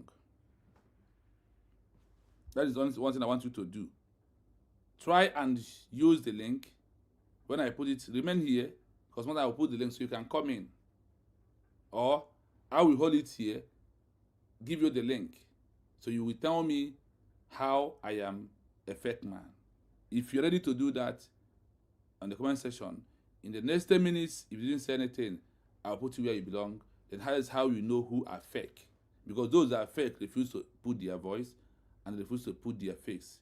So if you know you are not a fake man, show who you are and bring what you have. Let us see. And tell us where it has happened. So my people, we move. As you can see, that the Namibia people was being sponsored.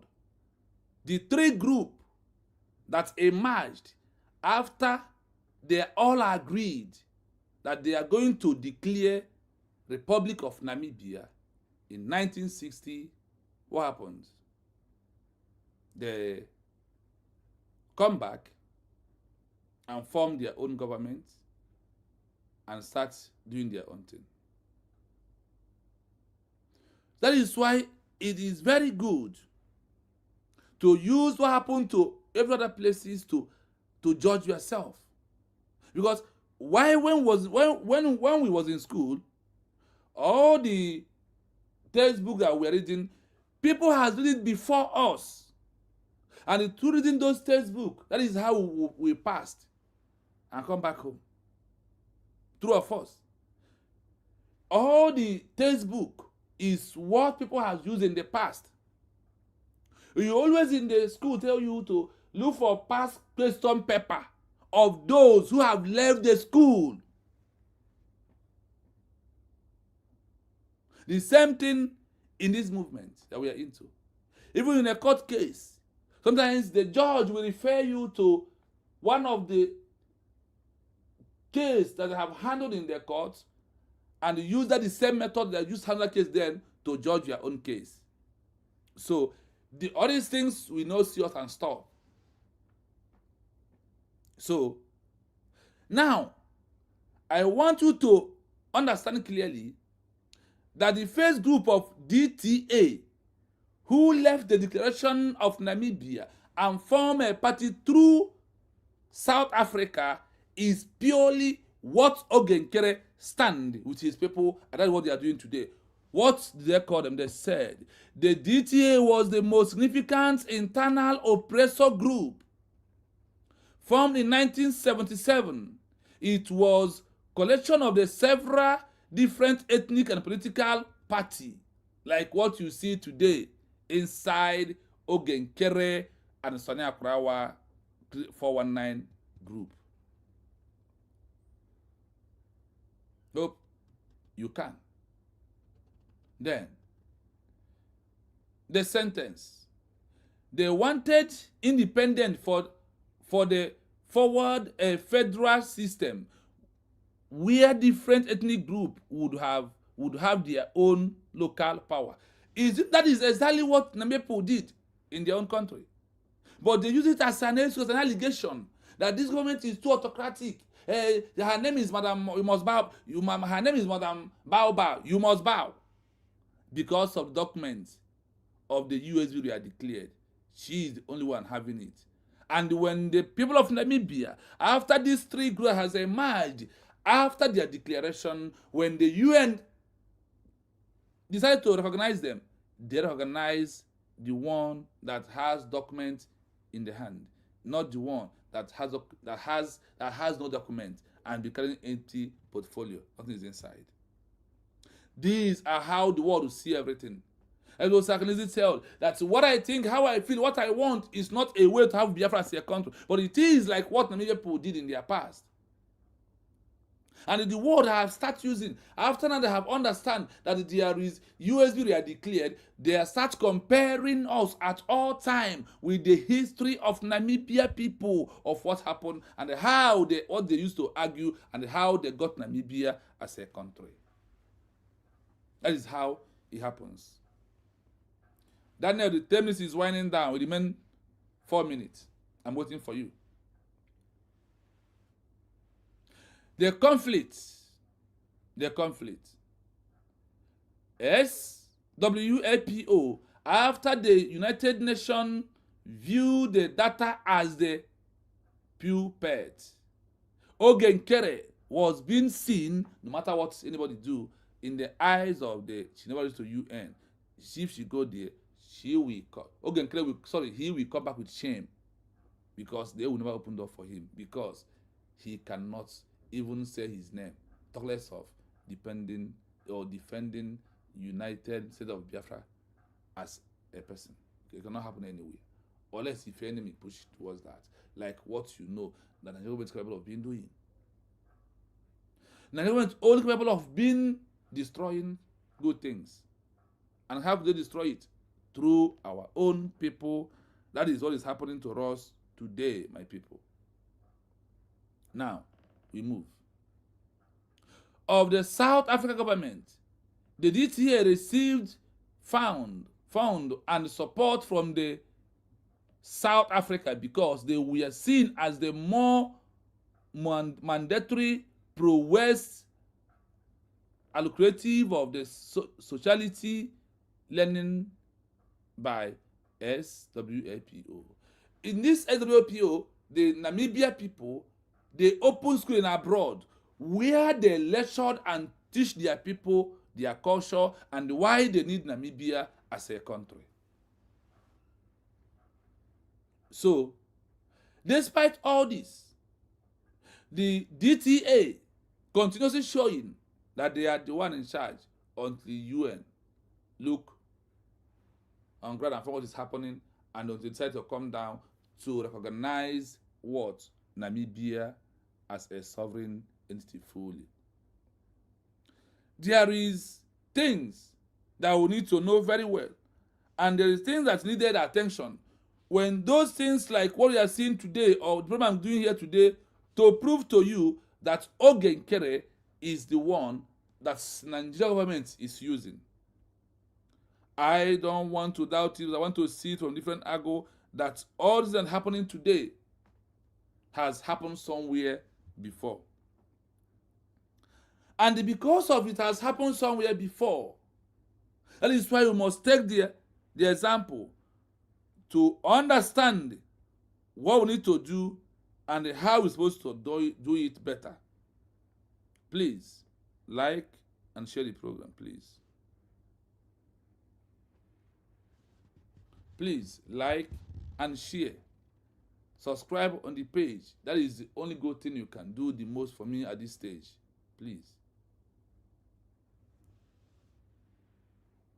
We move because there is no time. And if there is, we are not going to waste the time at all. Now, on this, we are already on the one group, is what we have right now. And for you to see, the UN understand that when they make declaration of a new country, that's puppets, betrayers will fall out. What happens? That is what fall out after our declaration. That is why you see Oge Nkere today, like DTA of South Africa that never accepted the declaration of Namibia as a country, and today is happening to us. We must focus. Let's continue. On number 2 is the next one we are focusing on. Number 2. Let's see. Ethnic and minority group is number 2. You see, some group felt that the SWAPO leading government would be dominated by the Ovambo people, the legacy entity group, because of the fear the South different political party. Okay, this is another group has a mind. Remember the first one, DTA. This other one is what? Ethnic and the minority group is the name they're answering. Let us see what happened inside them, like other people. Remember, number 2. Now, this number 2 is the BGC of Mamadu Abushia. I don't know who them. These are this number 2, those who was being sponsored by the South African government again. And it's some people that remain with the SWAPO run back and form their own group. They call it what? Ethnic and minority group. Is you see the name? These are those that in the level of Imam Madwabu BGC today. This ethnic and the minority group. So the district community that historically had a higher disagree of self-government. Many within the community wanted to maintain the specific autonomy rather than being abroad, being a body into a centralizing Namibia state. Why is it important on this aspect? The history is repeating today. After Imam Madab has run with Oge Nkere, he now leave Oge Nkere, come back again to start doing what again? To form his own group. That is what ethnic and minority group in Namibia. This is second group. This is second group. I call them who? The BGC group of people. So, when you listen to such a thing, within your mind, where do you think Oge Nkere Imam Madabo belong in this Namibia history? And I want you to remember that this happened with the Namibia people. That they are the one that South Africa was using against their own and against their own freedom. The way the government is using Oge Nkere and Imam Madabo, trying to, if they can be able to stop us, but they cannot because Chukwu Okabiama knows at the time that this has come. Honestly, as you can see. Let's continue. Many with this community wanted to maintain their peace, their specific autonomy, rather than they being abroad in a centralized Namibia state. They prefer that they remain under South Africa instead of them to be a full country. They want to remain and be doing under South Africa like those are in the BGC want us to remain like that. So, and we as the people of Biafra, we have said no to Imam Madabo, that on this stage, you are nobody to decide for the Biafran people. You are not. Remember. So, let us continue. The Southwest Africa Transitionary Force, SWATF. This was a local military force established by South Africa. It was made up of many black Namibia.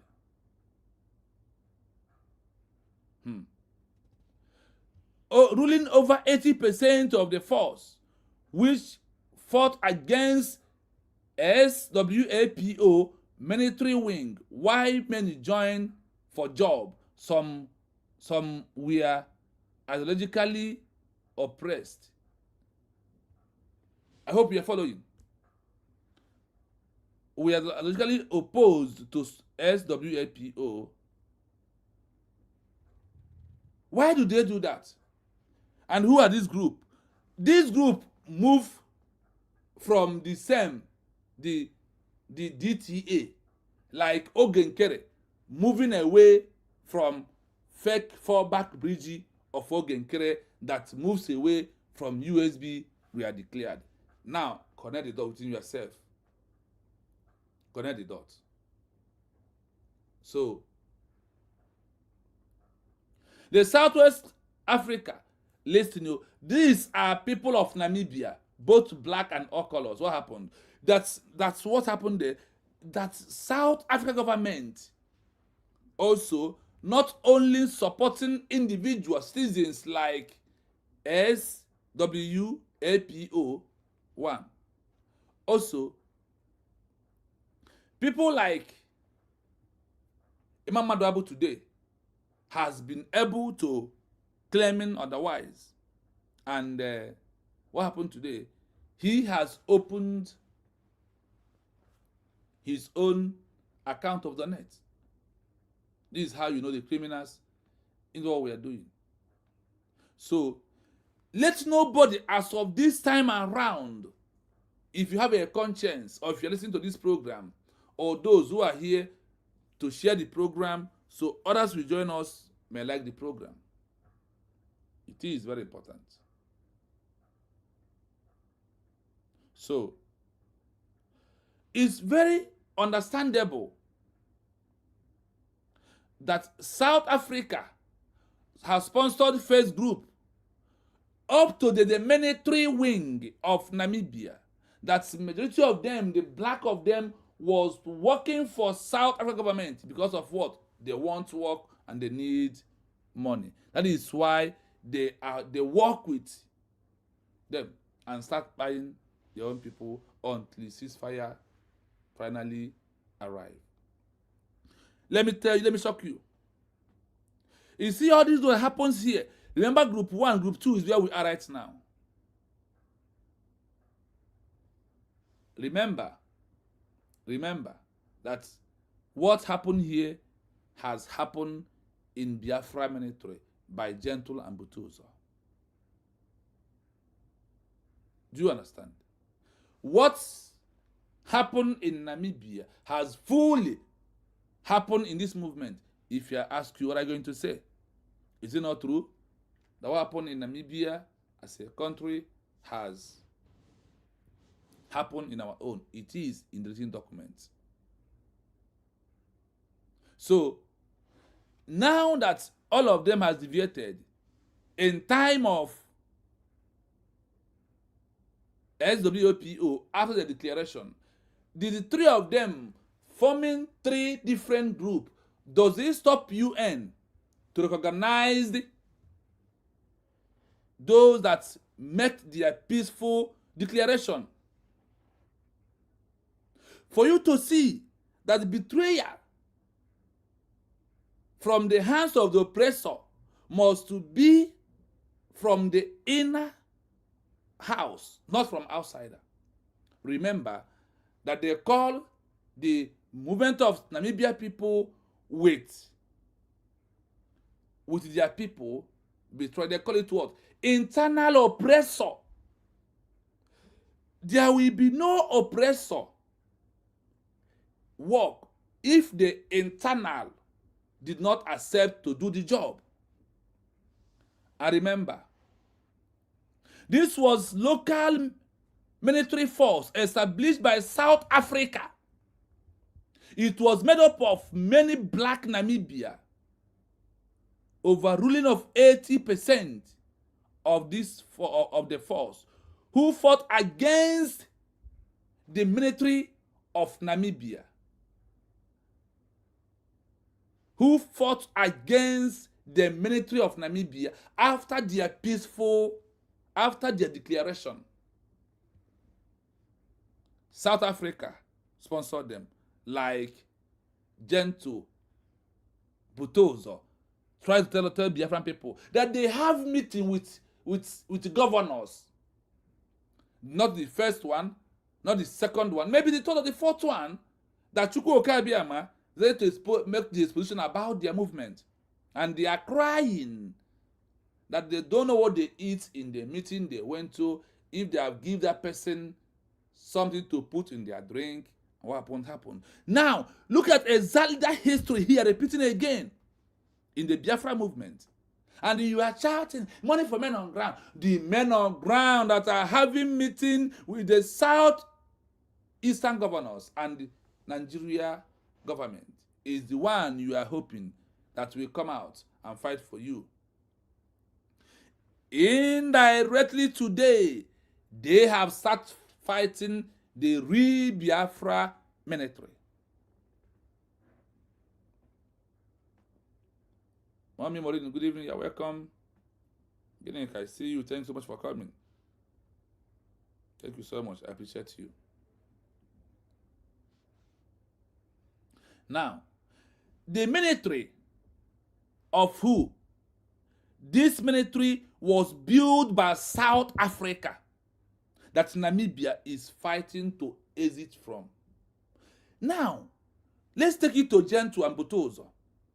From the mouth of the Gentile, he told all of us that they have been having meeting with the Southeast governors to the last one to prove to you that these are those sponsoring them.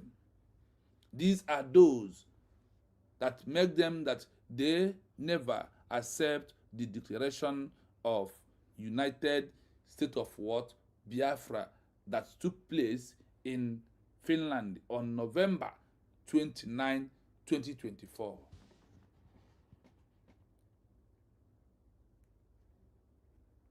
So, can you see that what we are passing through today has happened somewhere?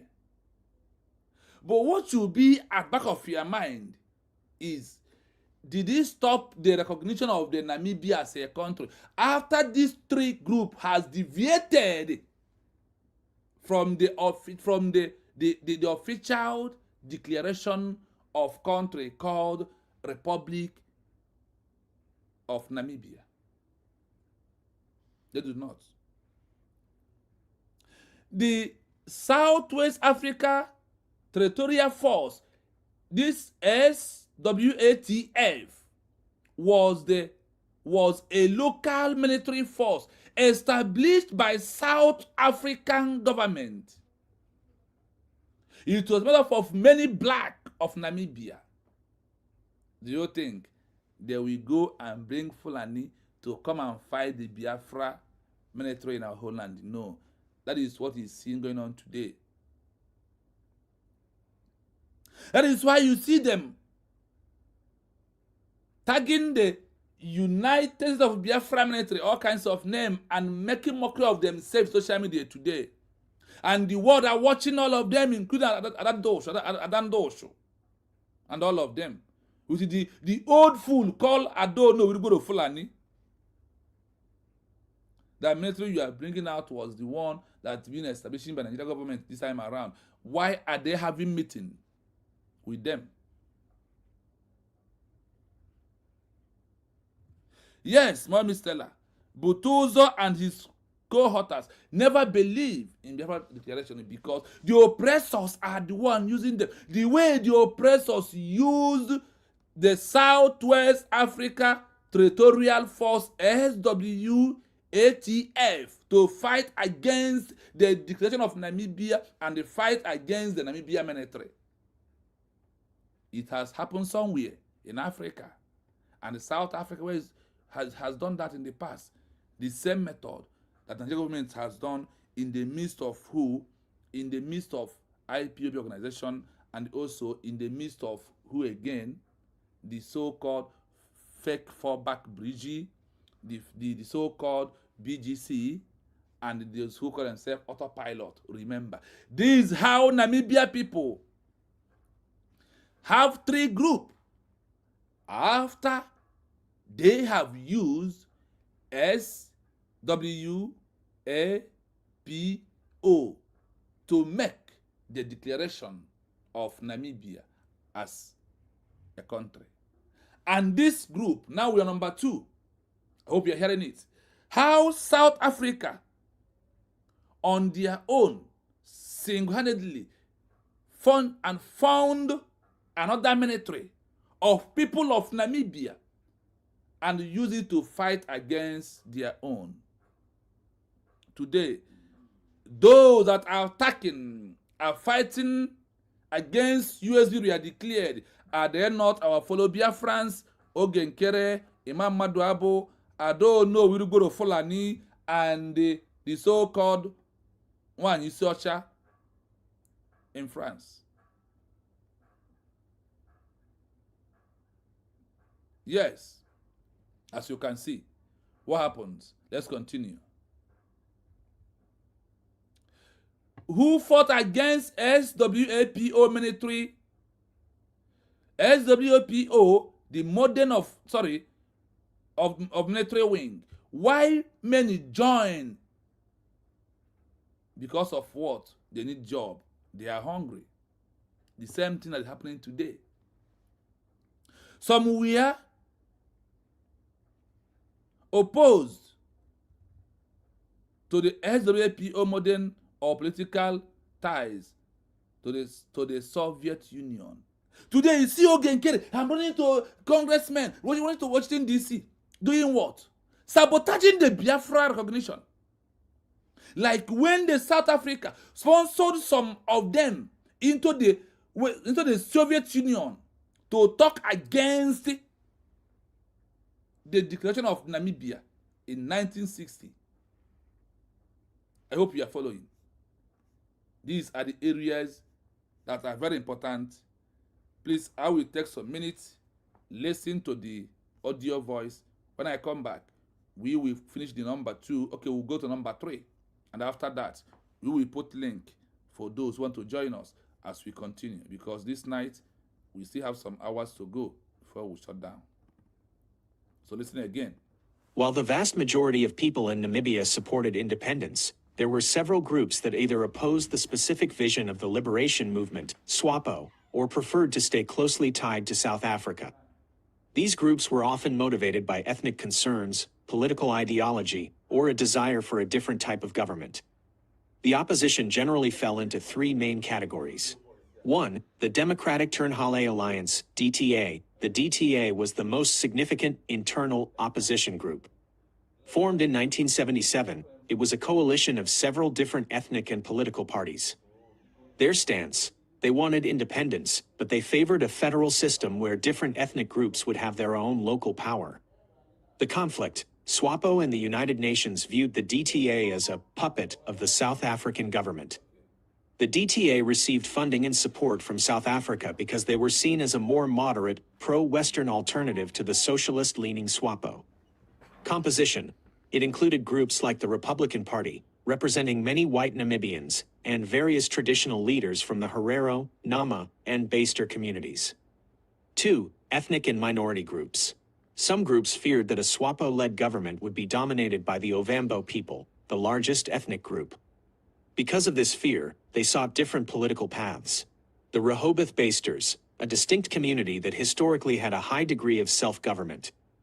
Many within this community wanted to maintain their specific autonomy rather than being absorbed into a centralized Namibian state.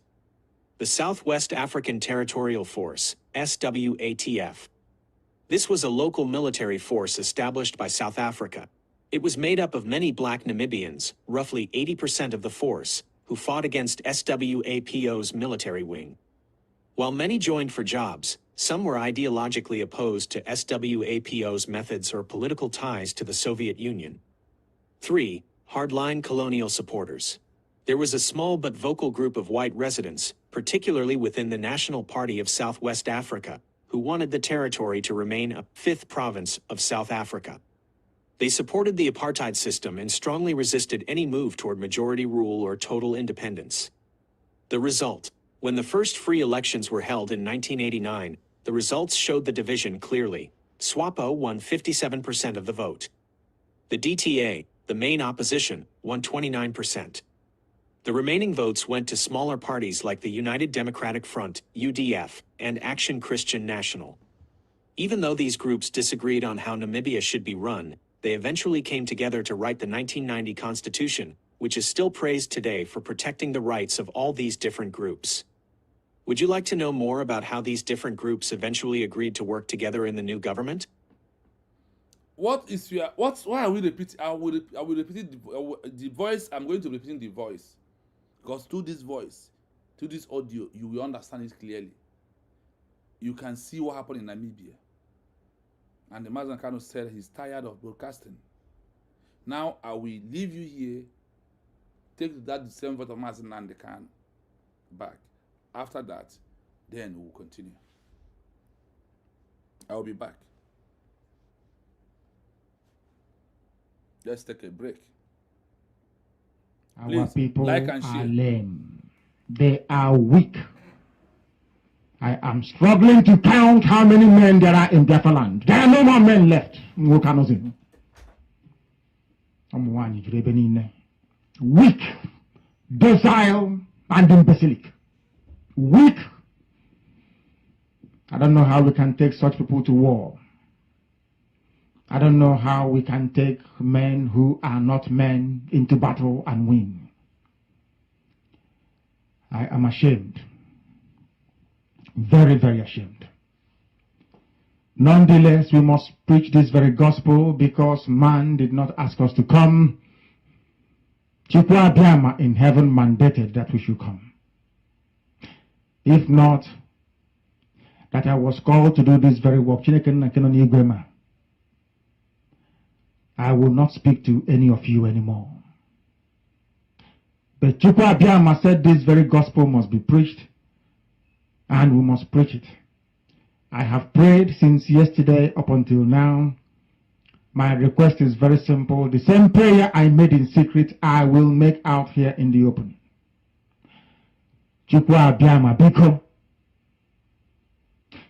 since it is your intention that your kingdom will be restored upon this very earth, I need men. I need men. I did not say boys. I said I need men. Those of them that you created to restore your kingdom, they should come forward now, not tomorrow, not next year. Chukwu Abiyama. You must bring them now. I did not say tomorrow. Because the insult is too much. It is beyond what any human being can endure. We want to go and get Biafra, or we die in the process, because we are better off dead than witness some of this nonsense going on.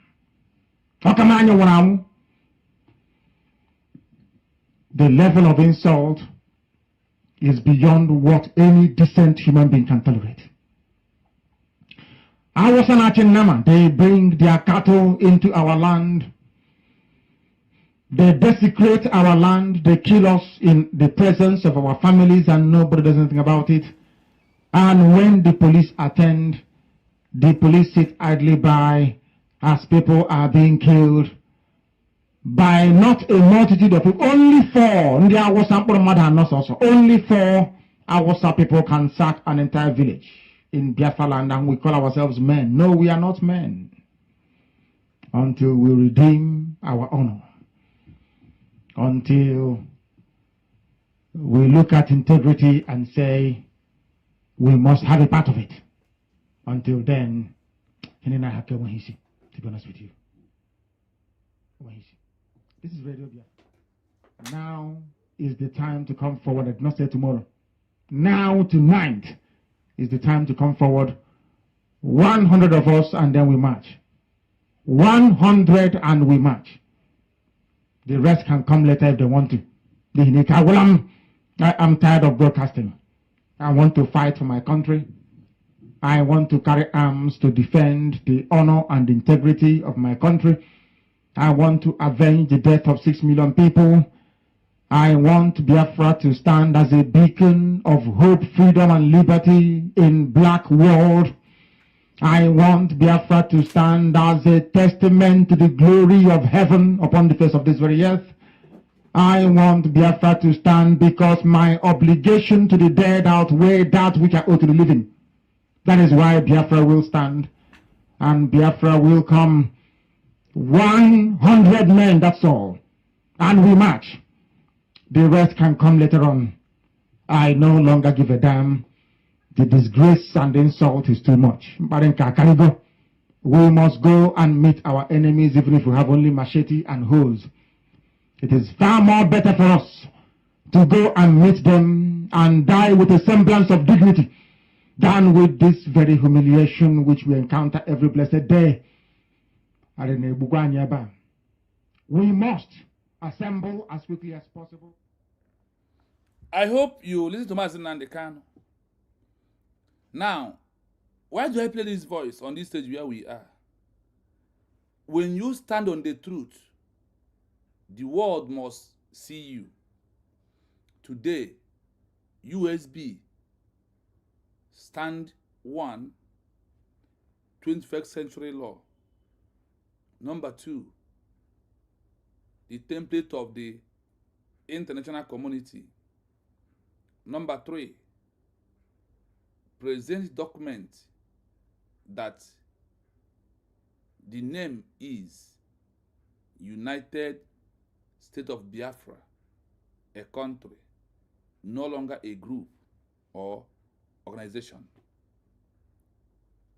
And this government is pushing fastly, like what the government of Namibia did after their declaration. The question may be, are we only the first people in this world that are agitating to have a new country? That want a new country? No. Are we only the country in the world who wants a nation? No. Are we only the first people that make a declaration of a country? The answer is what? No. That is why we have to queue in line. Like when you send a child to school, you have to go and buy the old textbook that people has used, pass out in that class. This is how it works. So if Namibia could have a 3 group after their declaration, after the declaration of Namibia as a country, what happened? 3 groups emerged. Remember, we are number 2. The Southwest Africa Territorial Force, in brackets, SWATF. This was the local military force established by South Africa in Namibia after their declaration. Remember that some of this group was officially introduced in 1977 after their declaration in 1960. Then in 1968, UN start addressing them as Republic of Namibia. As they were addressing as the Republic of Namibia, based on the document that the cabinet or the government of those who make the declaration with the organization of Namibia called SWAPO that transitioned into Republic of Namibia, and the documents that they submitted with all their name and signature is what? Republic of Namibia. That is why the world quickly addressed them as Republic of Namibia after 8 years of their declaration. The first time UN talk about them, called them Republic of Namibia, not SWAPO, South West Africa People's Organization. No. It was being addressed as what? Republic of what? Namibia. Do you know why? Because they submitted a document bears Republic of Namibia. Then in brackets, they give you the primary name they use as an organization to make declaration of the Republic of Namibia as a country. They move like that. Now, so when you listen to all this kind of a thing and look at this history in front of us here, and if they ask you where Ogenkere stand for, in these 2 groups, Ogenkere represents the DTA, that was the main internal oppressor power inside the declaration of the Republic of Namibia as a country.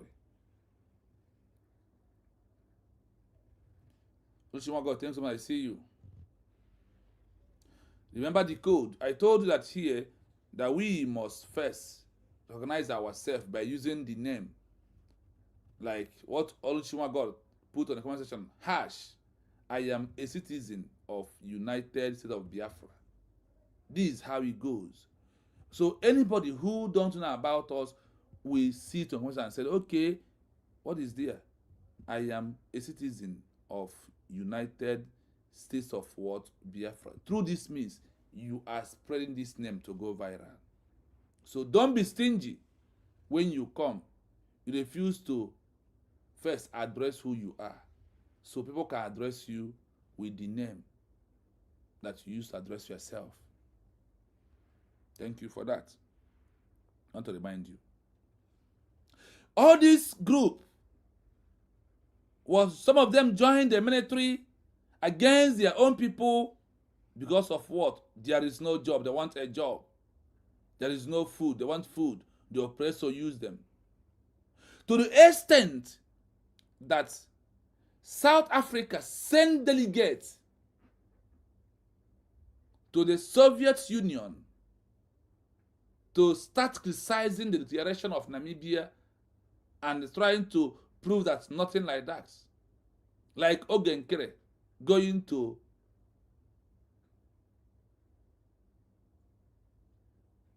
Washington DC today, as you can see. They are in everything.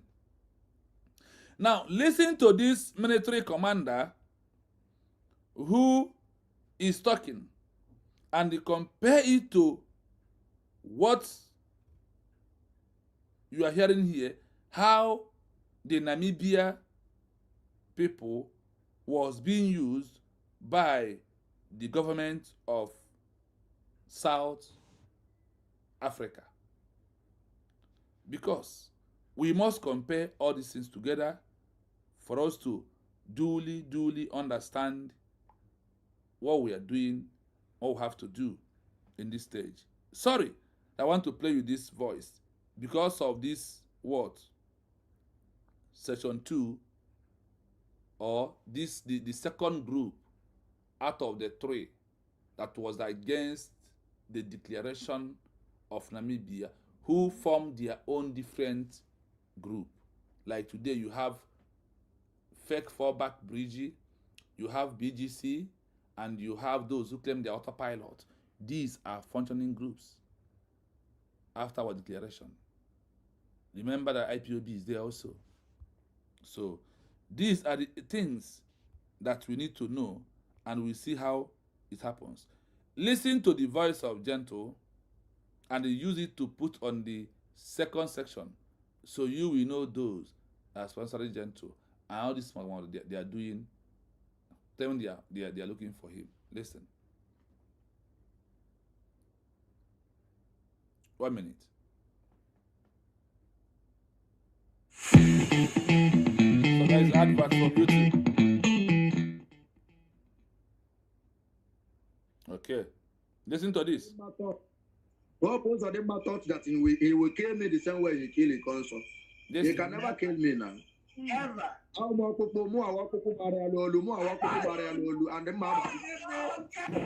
you are visiting my look YouTube channel for the first time, look at the betrayers. Like what happened in Namibia. Look at the evil woman, I don't know, old fool, a betrayer. These are those who fall on the side of this second group. I don't know. Mama Dwabu group. Chiamaka Ajay read them. These are the kind of people. This what happened in Namibia is happening. I want to play this voice a little to remind you when I talk about the military commanders that, like South Africa, was used to fight against the real military of Namibia. And you can see it happening here. And that woman is, because she thinks that her ignorance is in the eyes of the law. No.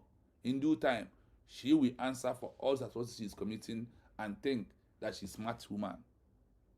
I want you to understand that what we are passing through today has happened many places when they fought for their own independence. Now let us continue. Hardliner colonial supporters, another group. You see their name? Hardline colonial supporters. This is number 3 group. After the declaration of Namibia in 1960. Listen to this. This was a small but vocal group of white residents, particularly within the National Party of Southwest Africa, who wanted their territory to remain a 5th province of South Africa. They support the apartheid system and strongly rejected any move towards majority rule of total independence. I hope you're listening. Look at another group and look at what they are claiming and what they want. They want to remain like IPOB, who want to remain under one Nigeria. And in that they will show that they want freedom. But what is the road to freedom? They don't know how to get Biafra as a country. And they still believe in the lost one by Chukwuemeka Odumegwu that can never work as a country again, except through our peaceful declaration that you can regain your country back. Even those that fight against apartheid regime, that they want to remain under apartheid regime, was also a group that South Africa sponsored. The same way there was those claiming the AUTOPILOT and those who claim they are BGC and the CRC and those who claim they are fake FALLBACK BRGIE. All these things that happened is what you need to know. These are the things that has happened in this movement that we are into. It is very, very imperative that we are seeing all these histories and we are hearing it. So you will know that we will not achieve Biafra without having saboteurs. Then the question is, among all these 4 groups, number 1 group was the authentic, the original one of SWAPO that makes the declaration of what? Namibia as a country. And you now have what? The DTA group. When I called Ogenkere, because Ogenkere was inside when we declared Biafra with those who believe in him and they all walked away. And the second group, I see them as Gentle Butozo of BGC of Imam Abu group. Then the Highliners remains the what? The so-called IPOB organization. I merge all of them together here. You can see the saboteur and betrayers in our own time. I hope you can see it clearly. So you will know that at this stage that we are into, that it's no longer a child's play. And it's not what I think. It's no longer how I feel, like I told you. But it is what is happening, that it is reality in this stage that we are into. Now what happened? Let us continue. When they tried to conduct a vote, what happened? When the first free election we held in 1989, the result shows that the division clearly. What happened? SWAPO won the election by 57 of the vote, while the DTA, the main opposition like Ogenkere, won with 29, minus 59, minus 29 from 57. You see, this is the same that happened here today. Go to the comment section, you will see not the truth. If we are here 50 or 40 of us on the comment section, you will see one of them writing jargon and rubbish, like the one calling himself Daniel, who I asked, let me give you a link, come inside, let us talk. I want you to know that the USB is the only option, and the USB is on the right track. And that is how what happened in Namibia is happening in our movement. Can't you see that? What of the hardliners? Those ones, they did not even get one vote at all. Now who gets another one? The remaining vote went to small parties like the United Democratic Front, UDF, and the Actions Christians Nation. You see how many groups that was merged after the declaration of Namibia as a country. Today you have IPOB, you have MASOB, you have FALLBACK BRGIE, you have BGC, and you have those who can say AUTOPILOT. This is 5 groups. The same thing, but in South Africa, they picked the most 3 that was out there openly, that claiming their group. Under IPOB, do you know how many groups that there are today? Can't you see? In the declaration of the USV they are declared, you have those who are fighting against it today. Exactly what happened in the country of Namibia in the past. I hope today you have a strong mind to know that you standing on the USB we are declared is like the people that make the declaration of Namibia with organization called SWAPO, Southwest Africa People's Organization, that transitioned into the Republic of Namibia in 1960. I hope you can understand clearly. But if you're not with USB, you are in the midst of this group called DTA, and also the ethnic and the minority group, and the hardliner colonial supporters. If you are not seeing yourself inside the United States of Biafra we are declared, I must tell you that you have fall, or the history of the 3 popular groups that fought against Namibia declaration, that is where you belong. That is where you belong. I will play it from the beginning, and after that I will throw the link in case if anyone wants to come in, so you can come and join the program and also share your thoughts. It is very imperative that you are listening to all this. All these things is evidence to prove to you that the only option you have is only in USB we are declared. Minus USB we are declared, you are not anywhere to be going. I greet you, Ikechukwu. I greet you, Beken. I greet you, Margaret. Mommy, good evening from here. Thank you so much. I see you.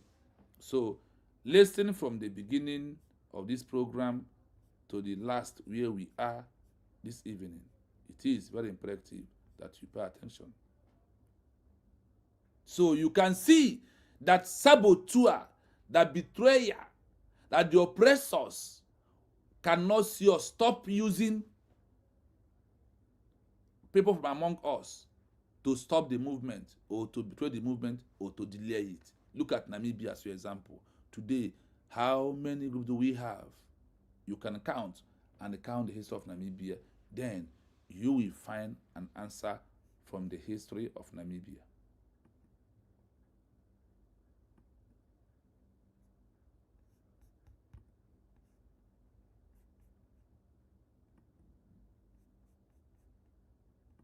Before the country officially became Namibia, it was known by the colonial name Southwest Africa, or German Southwest Africa during the earlier German rule.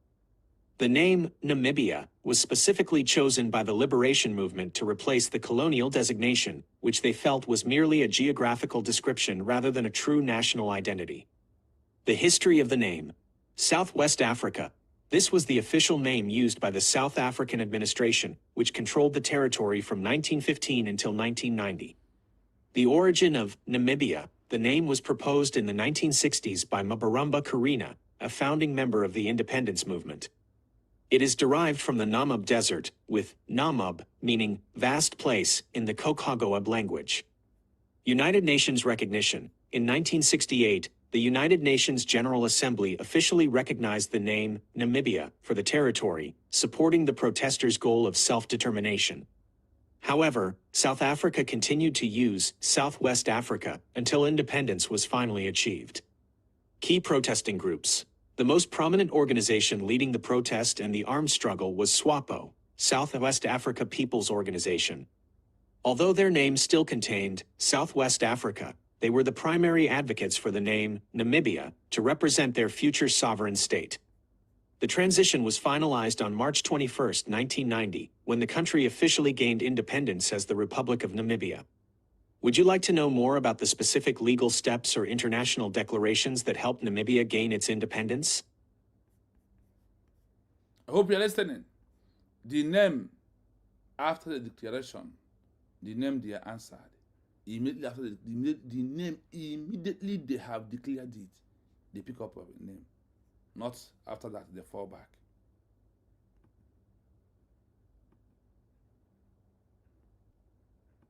While the vast majority of people in Namibia supported independence, there were several groups that either opposed the specific vision of the liberation movement, SWAPO, or preferred to stay closely tied to South Africa. These groups were often motivated by ethnic concerns, political ideology, or a desire for a different type of government. The opposition generally fell into three main categories. 1. The Democratic Turnhale Alliance, DTA. The DTA was the most significant internal opposition group. Formed in 1977, it was a coalition of several different ethnic and political parties. Their stance: they wanted independence, but they favored a federal system where different ethnic groups would have their own local power. The conflict: SWAPO and the United Nations viewed the DTA as a puppet of the South African government. The DTA received funding and support from South Africa because they were seen as a more moderate, pro-Western alternative to the socialist-leaning SWAPO. Composition: it included groups like the Republican Party, representing many white Namibians, and various traditional leaders from the Herero, Nama, and Baaster communities. 2. Ethnic and minority groups. Some groups feared that a SWAPO-led government would be dominated by the Ovambo people, the largest ethnic group. Because of this fear, they sought different political paths. The Rehoboth Baasters, a distinct community that historically had a high degree of self-government. Many within this community wanted to maintain their specific autonomy rather than being absorbed into a centralized Namibian state. The Southwest African Territorial Force, SWATF. This was a local military force established by South Africa. It was made up of many black Namibians, roughly 80% of the force, who fought against SWAPO's military wing. While many joined for jobs, some were ideologically opposed to SWAPO's methods or political ties to the Soviet Union. 3. Hardline colonial supporters.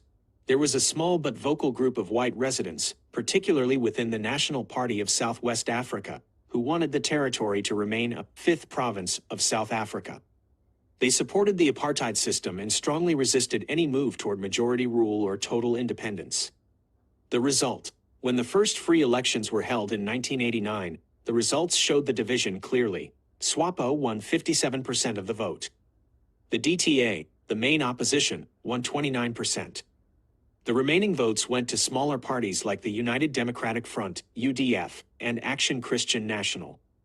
Even though these groups disagreed on how Namibia should be run, they eventually came together to write the 1990 Constitution, which is still praised today for protecting the rights of all these different groups.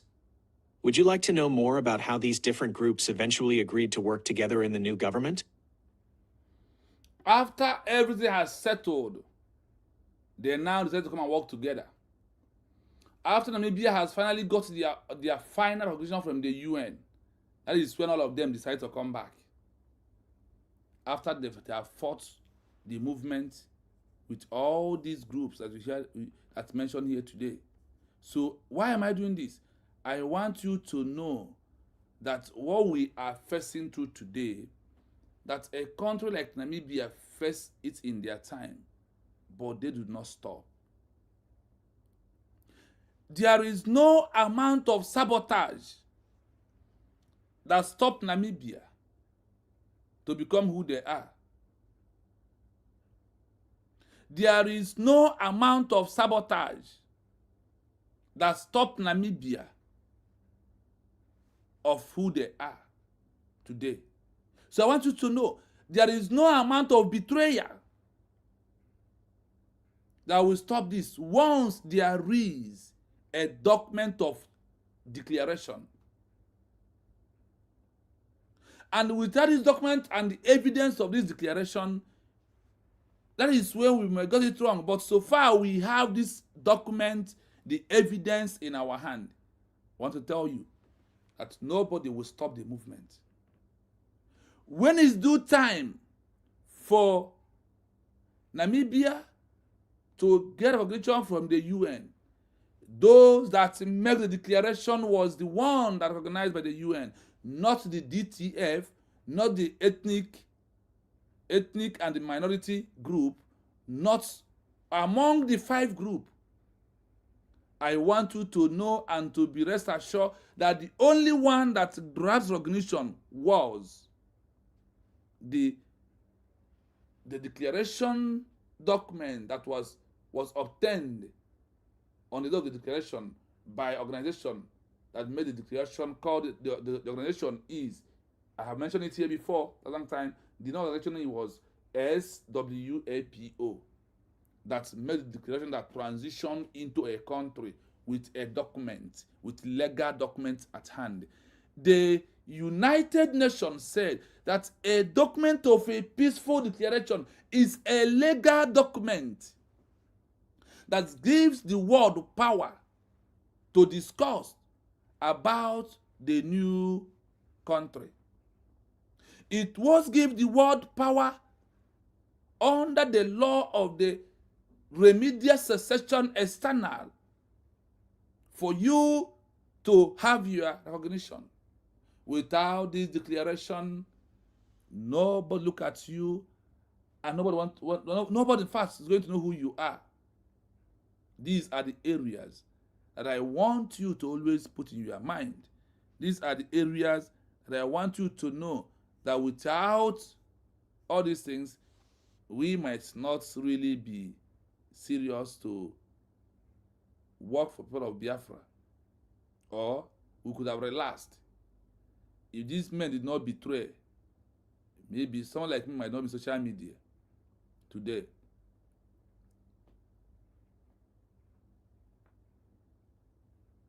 So that is why somebody advised me said that we Biafran people, we focus on internal matter more than external. And that is also what is delaying the movement, that we should help to bring out what international community is hiding from us. And once we continue preaching it and sharing it and make people to know, that go to their table, that they will, they will find it out. Let's give them what they want. We focus now. Can you see that the internal oppressor from the South African side, the DTA alliance, did not stop the recognition of Namibia? There is nothing Ogenkere can do.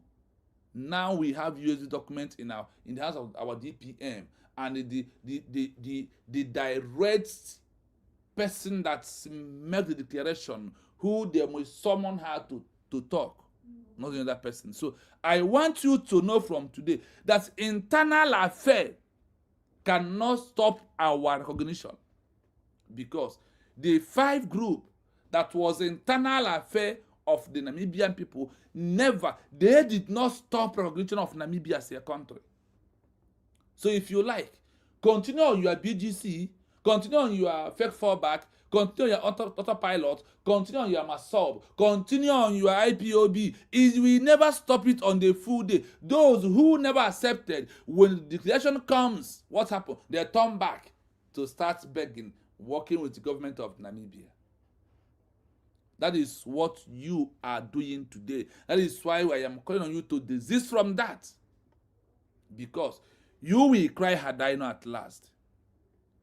You see, the same way South Africa sponsored the people of Namibia to stop Namibia becoming a country, which could not happen. I am telling you that in this 21st century, that no matter how much Nigeria give to you, so far Nigeria has become a country particular concern, and all that is happening today, I want you to know that no matter how much they give you, you will never stop this movement. Go and collect more money.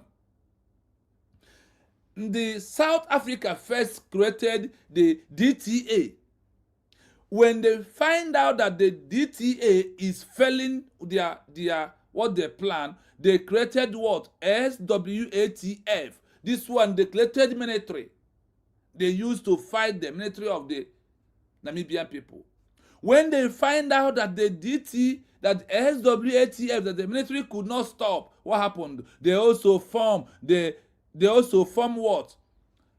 They form, what is it here? They form the second one. Sorry, the third one. After the third one, they form, listen to the group that South Africa formed and been sponsored to stop Namibia to become a country. Who are those people? They are the people of Namibia, not an outsiders. Listen to this once again. This is section 3. Listen.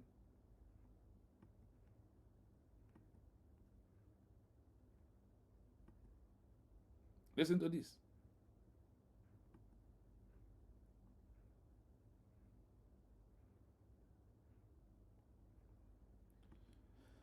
Let's work, allow us to play. The groups that did not believe in the Declaration of Independence by SWAPO, Southwest Africa People's Organization, were generally those who feared SWAPO's socialist leanings, its close ties to the Soviet Union, or its perceived dominance by the Ovambo ethnic group. While many of these groups wanted independence from South Africa, they did not believe SWAPO was the rightful or safe choice to lead the new nation. 1. The Democratic Turnhale Alliance, DTA. The DTA was the most powerful internal rival to SWAPO. They were a multi-ethnic coalition that believed SWAPO's approach was too radical. Why they didn't believe in SWAPO? They argued that SWAPO would create a one-party state and seize private property. Their alternative, they participated in internal elections organized by South Africa in 1978. SWAPO boycotted these elections, calling them a sham. The DTA tried to form an interim government to show they could lead without SWAPO, but this government was never recognized by the United Nations. 2. The Southwest African Territorial Force, SWATF. This was a local military force created by the South African administration. It was made up of Namibian citizens from various ethnic backgrounds, Herero, Kavango, Caprivian, and others. The conflict. These soldiers were effectively fighting a civil war against SWAPO's armed wing, PLAN. Their stance. Many in the SWATF viewed SWAPO as terrorists or foreign-backed insurgents rather than a legitimate government in waiting. Because they were armed and trained by South Africa, they were deeply mistrusted by SWAPO supporters. 3. The Rehoboth Basters, Liberated Democratic Party. The Baster community in the Rehoboth region had enjoyed a high degree of autonomy, self-rule, since the 1800s. Their stance, under their leader, Hans Diergaard, they actually made their own declaration of independence for the Republic of Rehoboth in 1989, just before Namibia's national independence. Why they resisted? They did not believe a centralized SWAPO government would respect their traditional land rights or their unique cultural status. They even took the new Namibian government to court to try to keep their autonomy, though they eventually lost. 4. Action Christian National, ACN. This was a party primarily representing the white conservative population. Their stance, they were the most vocal, anti-declaration group in terms of resisting majority rule. They believed that a SWAPO victory would lead to the total collapse of the economy and the end of their way of life. They advocated for strict ethnic protections and were the last to accept the 1990 transition. How the conflict ended. Despite these deep divisions, several factors forced these groups to eventually accept the declaration. UN Resolution 435. This international legal framework forced all parties to participate in one single, supervised election in 1989. The Constitution. To win over the groups that didn't believe in them, SWAPO agreed to a multi-party democracy and a Bill of Rights that protected private property. This moved Namibia away from the socialist model many feared. Would you like to look at the specific legal arguments these groups used at the United Nations to challenge SWAPO's status? What I want you to pay attention. Not 5 groups. Now they want to give us the 5 groups that fought against the declaration of Namibia. Those that fought against this declaration that was being made by SWAPO. Do you hear it here? That they even call the SWAPO, that they call them what? Terrorists. They call them terror. That's what you see today. They are calling USBRGIE declared. They say that this group that made the declaration that they are working with the Soviet Union to press them down. But these are the organizations that have been sponsored by who? By South Africa. After this SWAPO that make the declaration of Namibia and said, we are now Republic of Namibia. This 5 group was fighting today. Remember that they have moved from FALLBACK to BGC. Some are moving to where? To AUTOPILOT. Some are going back to representing IPOB. Some are going back to represent MASOB. These are groups. And all these baby, Dr. Agi them. Look at what they are doing today. Look at the one call himself the one that is writing for them. What they are doing. These people are condemning the USB. Even those in the Biafra is my home WhatsApp. These are criminals that are disrupting what USB is doing. But the happiness is that after all these groups in Namibia, what happened? When the UN landed for recognition, who did they give? They give it to SWAPO that transitioned into a government of Republic of Namibia. Like we or our DPM using the cabinet members using a name Biafra government in exile to transition on the word declaration of United States of Biafra. Exactly the thing that happens to us is happening here today. Why am I giving you this? I want you to be assured, to believe in USBRGIE declare that this is only good legal government that the world organized. Not all this noise they see they are making it, because the world knows that when a peaceful declaration happens, that anybody or any group who distances himself from that declaration becomes a puppet, becomes a rebel. This is how the world sees all these people. So I want you to know that before them, that the world know who they are. The world have witnessed such a thing before.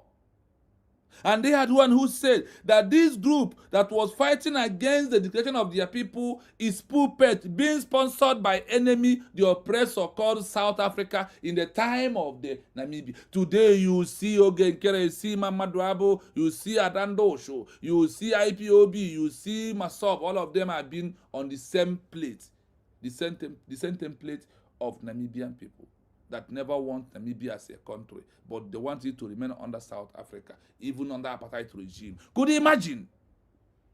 Could you imagine that? And today is happening here, today. And we are making social media. You come out, you talk.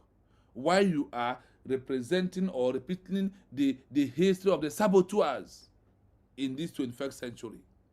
You are repeating you are representing the saboteurs. And you are talking.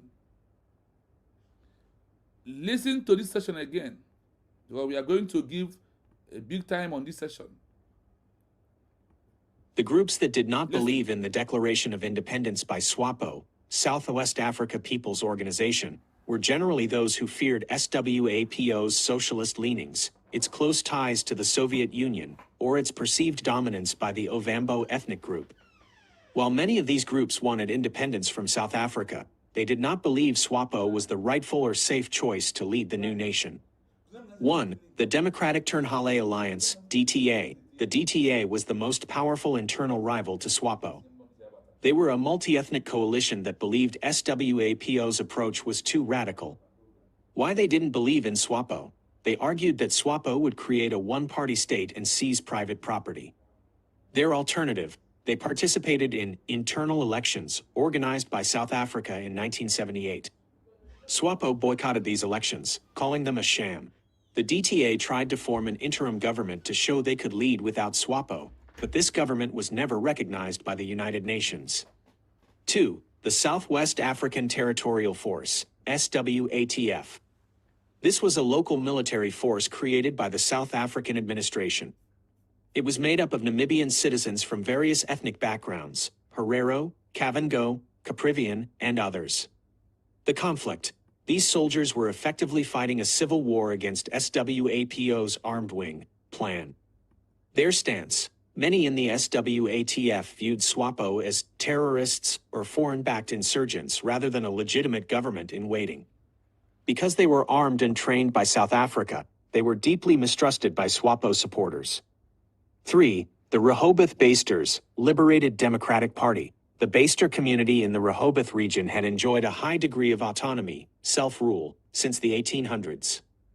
Their stance, under their leader, Hans Diergaardt, they actually made their own declaration of independence for the Republic of Rehoboth in 1989, just before Namibia's national independence.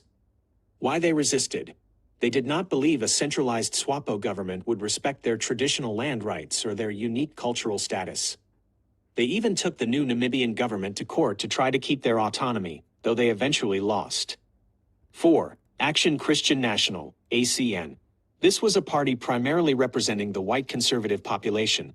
Their stance, they were the most vocal, anti-declaration group in terms of resisting majority rule. They believed that a SWAPO victory would lead to the total collapse of the economy and the end of their way of life. They advocated for strict ethnic protections and were the last to accept the 1990 transition.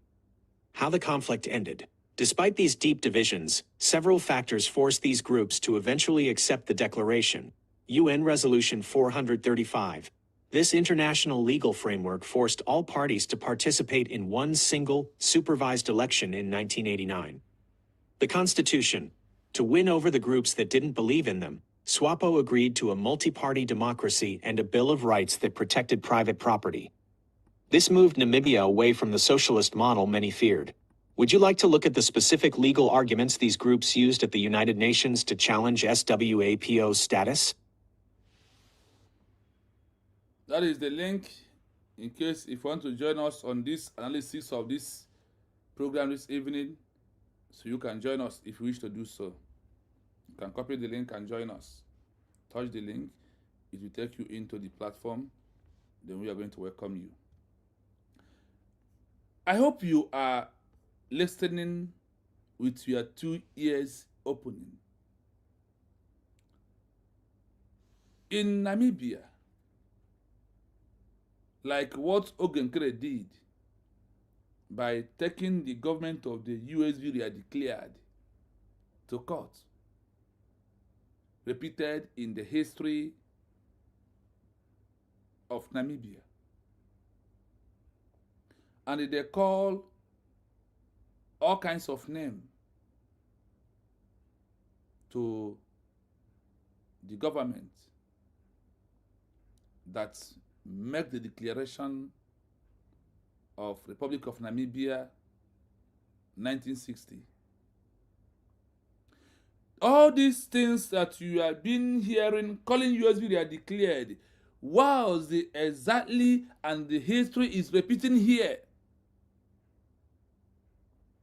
So I want you that who believe in FALLBACK, who believe in BGC and all these groups to come in here, tell us where you belong. If Chem will allow you. And I don't know why you are not commenting this evening.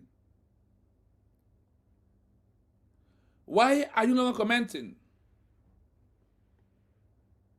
Because your history of you trying to disrupt Biafra as a country is what we are giving to this event. That's why I told you that when you come, tell me where it has happened. Then I will tell you the program I'm doing, a country where it has happened, and how, despite all the saboteurs, up to 5 group betrayers among the Namibian people, that they did not stop recognition of Namibia being a country. Even those that went and make another declaration could not hold. Do you think that the international community is you and I? Is that what you think?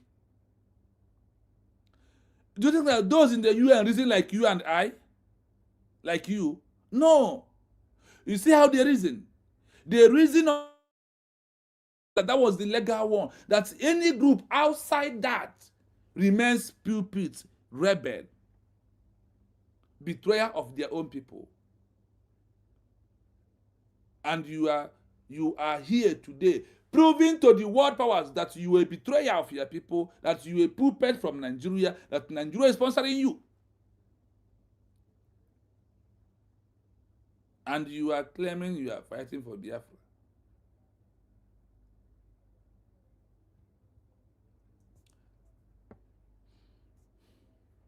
The group that did not believe in the Declaration of Independence by SWAPO, a group of Ogenkere, fake fallback BRGIE, a group of Imam Madabu BGC, IPOB organization, and the Masab, and all these we are seeing today, and those who are on AUTOPILOT that we are seeing today, they are never want Biafra as a country. Like these 5 groups here, the group that never believe in the Declaration of the Independence by SWAPO, Southwest African Organization, like when we are in the Biafra government in exile, BRGIE, and those who never believe on it. And this SWAPO was the one that made the formal declaration of Namibia as a country. These group that never want is what happened. SWAPO, we are generally those who felt that SWAPO, Socialist Learning, its closest ties to the Soviet Union, or it preserve dominiancy by the overview ethnic group. What happens here? That is, they believe that this declaration of SWAPO, that they are working for Soviet Union. You can see them today. Ngozi Fulani is working for one Nigeria. Something that happens somewhere before. Something that has happened somewhere before. Look at that, is what they are telling you. That Obatobia will come and do another declaration.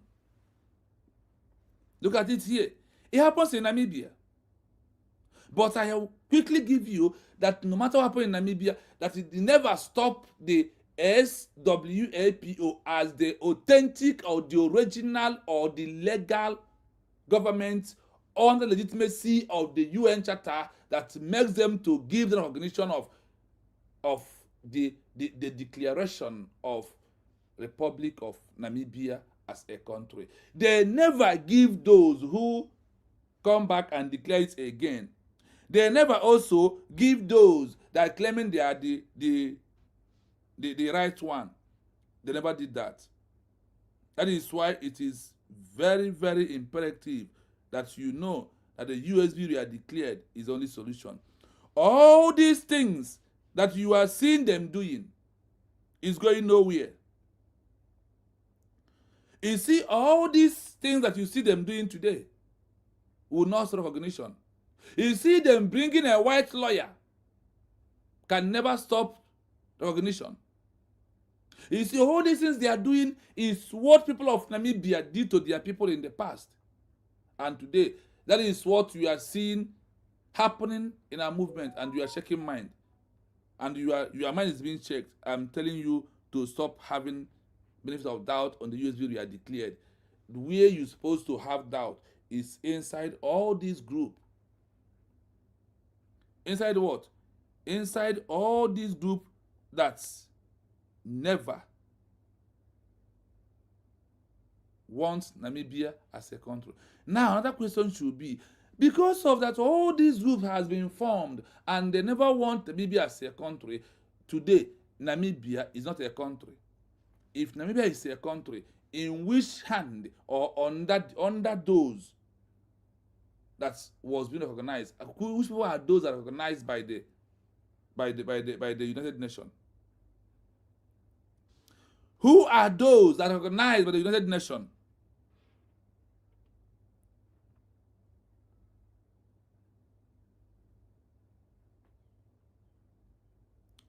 Those who run away or those who stand with Oge Nkere today are no longer with Oge Nkere. The same thing happened in Namibia. Those who first stand with the DTF are no longer with the DTF. They want to form their own group. Those who started with the group, the second group, run away, debated. Some went ahead and formed their own group. You see how they are forming and forming and forming. The same thing that you are seeing today happen in Biafra movement. That is the same thing that is happening today. It has happened in Namibia. And I am telling you that this does not stop Namibia recognition, because the world knows there is something they call internal matter. The question you had here that this group even took the government of the Namibia to court. Did they won? The answer is no. Like when you get on now, Mashagare on a court. The world knows the truth.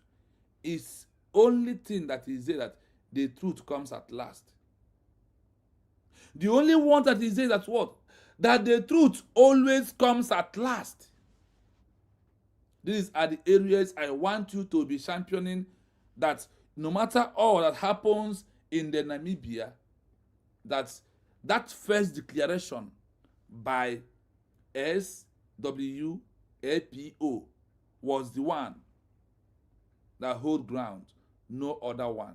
That was the one that when UN trying to prove that it's a due time for Namibia to become their country, what happened? They recognized them. Before I give you 3 groups, now I give you how many? 5 group that has emerged. That's I told you, when the South African government find out that DTA is no longer working, they created SWATF.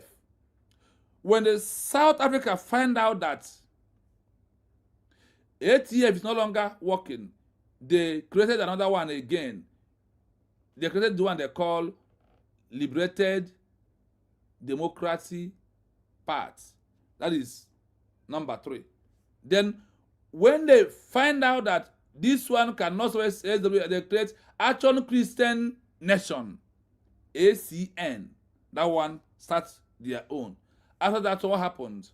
Again, these are the 4 groups that South Africa created to stop Namibia becoming a country. This was the exact what we are seeing today. When the Nigerian government created IPOB, the 5,000 Iraq to attack Obatobie, it could not happen. They now created Livingstone and his group to stop. It could not happen. And they don't know what to do again. Obatobie stand on the truth and holding the mandate of the Biafran people. He transitioned without looking back. I also want you to know that when they see that IPOB, that Livingstone has failed with Madam Azoka, what happens? They created Oge Nkere in the midst of us, waiting for us to travel to Finland and come back. Then he will start his shenanigan.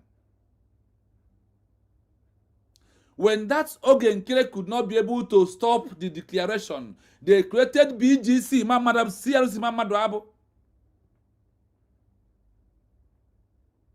This is how Nigerian government is sponsoring these men, like exactly what the government of South Africa did against the Namibian people. And I am here telling you that this their action never stopped Namibia to become a country that we all are witnessing today. Legal must win illegal. Can you see how the group is being created? And can you see how they try to disrupt the movement, like what you see Ogenkere, Imam Maduabo, who come to steal the money he could never make in his entire life in abroad. And the only way with Ishioma Okoma, Bryson Okoma, the only way they can do is to now, using Dr. Age, who have left USB RIA declared, and you go 419, like when the people of DTF walked away from the declaration and claiming that there will be another declaration in Finland. Sorry, in Namibia, sorry. What happened? There is nothing like another declaration because the world knows the truth. The same name calling that today you are hearing calling USB and all of us today is the same name calling this group that never wants Namibia as a country. Those who work under the South African government, the same name there was being called is what we are hearing today. So there's no difference. The history is repeating seriously. The history is what? Repeating seriously. So you can see and you may understand what is going on and what is happening today that is repeating in our movement, and you are panicking, and somehow you are afraid that maybe are we in the right track. That is why I'm here to let you to use all this to understand that we are on the right track. We are on the right track, my people. USB RIA declared is the only hope. And that is only why we are getting everything right. Without USB RIA declared, we can never be a country. We can never, unless someone organize us. And without proving a standard of a government, nobody will recognize you. Nobody will see you as a country. Nobody will see you as a nation. But maintaining this mandate is the only way that the world sees you as what? As a country. Sees you as a nation in waiting. That they are going to give international recognition. Not by hearsay, not by how I feel, not by what I think, but it is by what the international community wants. Not by all these internal affairs that are coming from Bryson Okoma and Ishioma Okoma and all of them today. Join all of them together. They can never stop our peaceful declaration. They would not, and they can never stop it. That is in the world will see that as an internal affair. Once a leader is being arrested, many groups will emerge. But if any group emerge, the only one that the world or the world powers are going to recognize is which one? The one that make that declaration, that holding the legal document is the one that the world is going to recognize. So we are going to go down to the program fully after emphasizing on all these things. So let us listen again, my people, so you can see how all this group fell woefully. How all this group fell what? Woefully.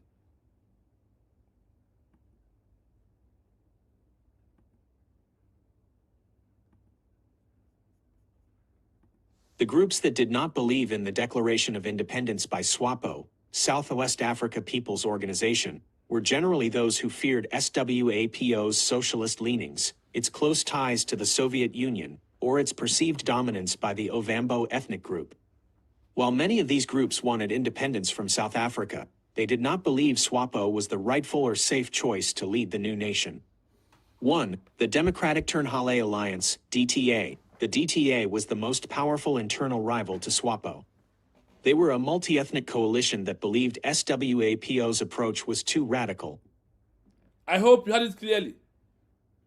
The group that did not believe in the declaration of the independence by SWAPO, Southwest Africa People's Organization, were generally those who feared that SWAPO socialist lies in the close tie to the Soviet Union. Today they are telling you, Ngozi Fulani is working in the agent of Nigeria. Ngozi Fulani is working for one Nigeria.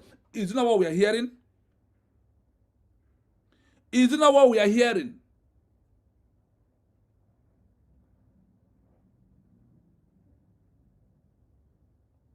Is it not what we're hearing today?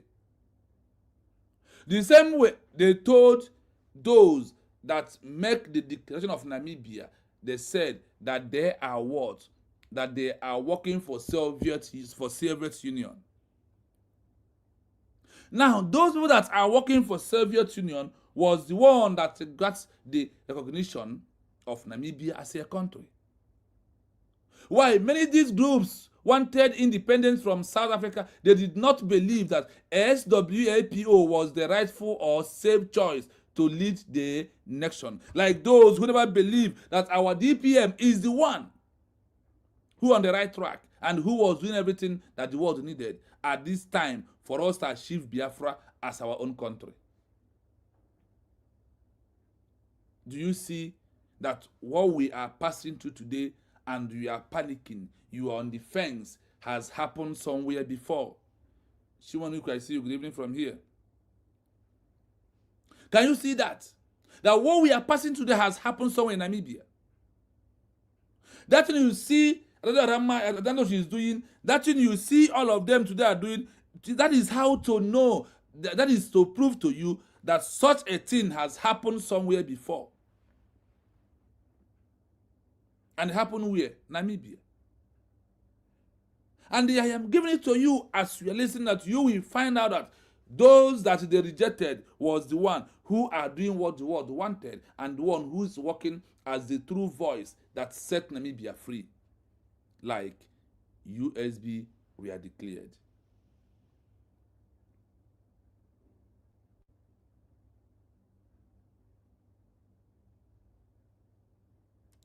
So I hope you can hear me.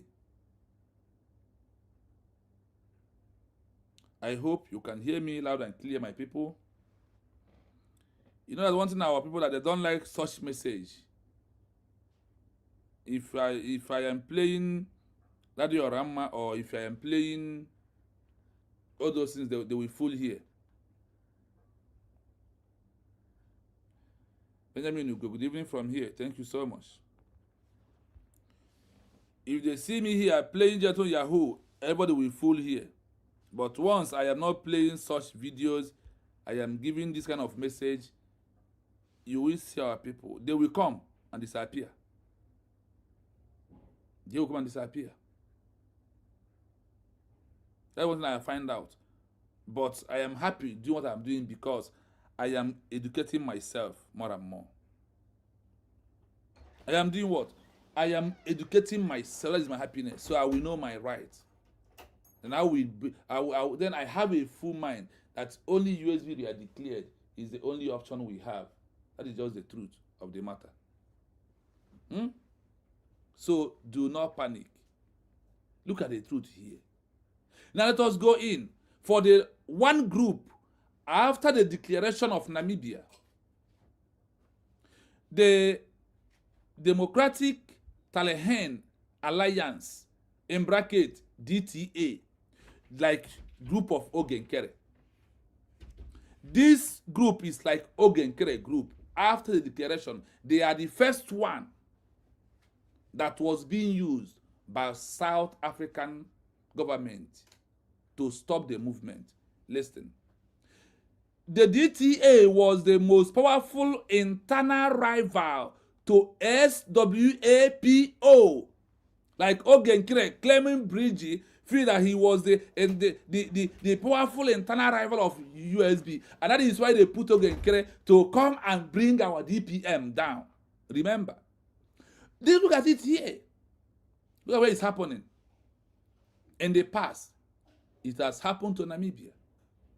In the past, people has passed through this road. But does it stop them from doing the needful? Does it stop them from supporting the truth? Does it stop them from knowing what they're supposed to know? The answer is no. The answer is what? Hell no. Because it has already been there, and today the history is repeating in our own movement. The history is doing what?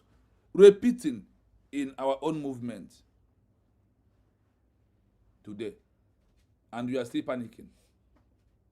Why they did not believe in SWAPO? They argued that the SWAPO will create one-party state and seize private property.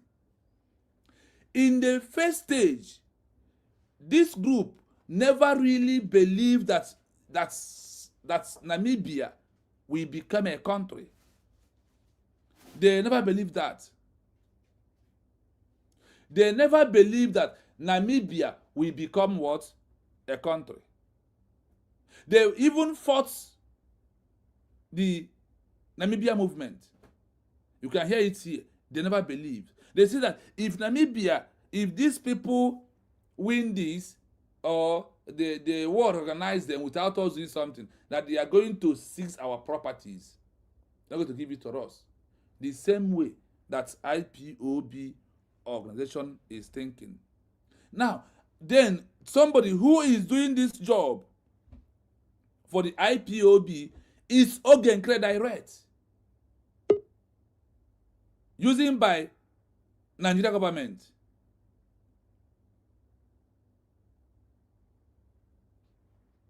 Using by who?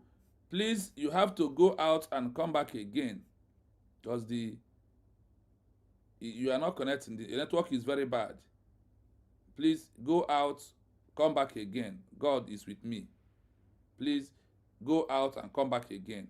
In my network, your network is very bad. Yeah.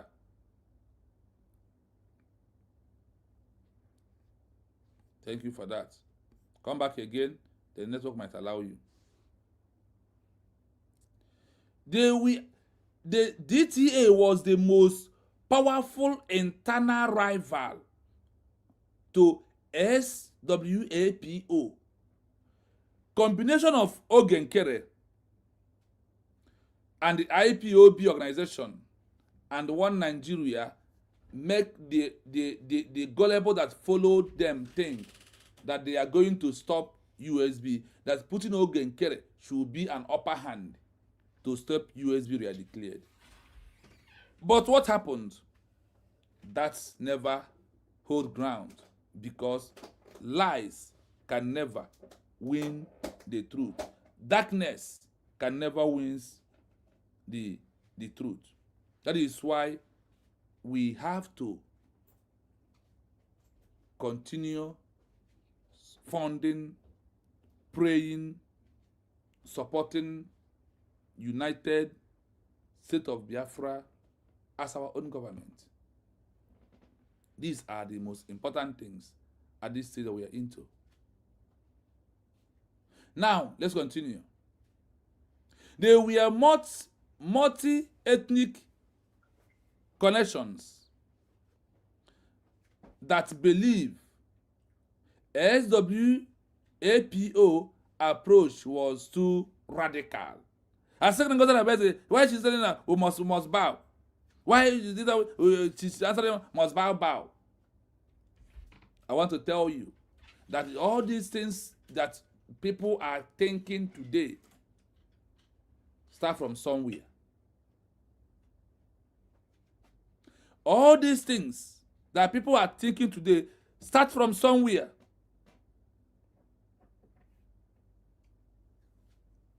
Those that are thinking in that way are not the first people, and they are not going to be the last people in this movement that we are into. If Namibia could get a 4 or 5 group, today, how many do we have? That's why I told you that the exactly history that is repeating himself today is the history of Namibia precisely is repeating in our own movement. That is the history that's repeating. When you look at all this that is happening today, when you remember that it's only the SWAPO that make the official and formal declaration of Namibia was the one that UN handed over recognition of the Namibia as a country in their hand. That is why you have to thank our DPM and continue standing, supporting, funding BRGIE declared as your own country. This is pure truth. I want you to know. And what happened? If they could be able to achieve Namibia as a country because of the document of the declaration, I want you to know that bringing a lawyer for Imam Maduabo, Chiamaka Ajere, Adeono Iruguro Fulani, and all their group, that Namibia people passed through that process. And the question is, who is the person that makes them to become a country, and who are those that brings recognition to them? Is only who? The SWAPO, the first come, first serve. Despite that, when we go down on this section 3, you will find out that there is those who went ahead and do another declaration. You see? Mommy, good evening from here. You're welcome. Like I said, our link is open. Today we are discussing the history of Namibia and all their sabotage, those who sabotage the movement. Like what you see in our movement today, for you to know that it has happened somewhere in Africa before us. That's why I always tell you that the history of USB is repeating through Namibia. And that is where all this group is learning what they are doing. That is where Nigeria government is also learning how they will attack USB. But they refuse to understand that the attack from the South Africa to the Namibia declaration never stopped Namibia to become a country. Rather, today, Namibia is a country. Through what? Through the declaration that was being made by the SWAPO. Today, we are just like that when we use Biafra government in exile, BRGIE, to make the declaration of United State of Biafra, like the Namibia people. It's a high time that we all understand what the world are looking for. The world is telling us that there is no how internal affair with organization that they know. You had it on the second section, in the first section also, when they called all these group puppets that South Africa was the one sponsored all of them.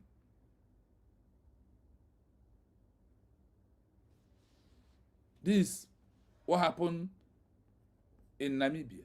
Today is happening in our own time. Do you think that the world don't know what they are doing? And do you think that in our own time they will change. That is why we are telling them. And that is why I am very happy on the research that USB use all the example of Namibia to argue in the UN. If you know the argument that USB is presenting in UN, my brother, my sister, Biafran people, you will leave all this fall back, fall deep. But the only thing we need to do is to let the world know we understand how you treated them in the case of Namibia, that we want you to also treat them in that way in our own case. And do us as people of Namibia in their own time. Do you see where our argument lies on? And that is where US is putting it and bringing many other things to join the movement. Do not panic. If there is no USB, believe you me, there is no Biafra. If there is no USB, there is no Biafra. All these groups, the world knows that they are being sponsored by Nigeria government. The world knows that they're all being sponsored by who? By Nigeria government. They knew. That's why they said that the internal matter cannot stop the external. That is only the external can stop the internal. It's only the external matter can easily stop the one inside the house. This is how the world presents themselves. This is how the world puts their history. This is how they put their law, even all their protocol. This is how the world is ruling. So our own cannot be exempted and cannot be different. Like I always said, we are not going to be the first, neither are going to be the last. Let's continue. The alliterative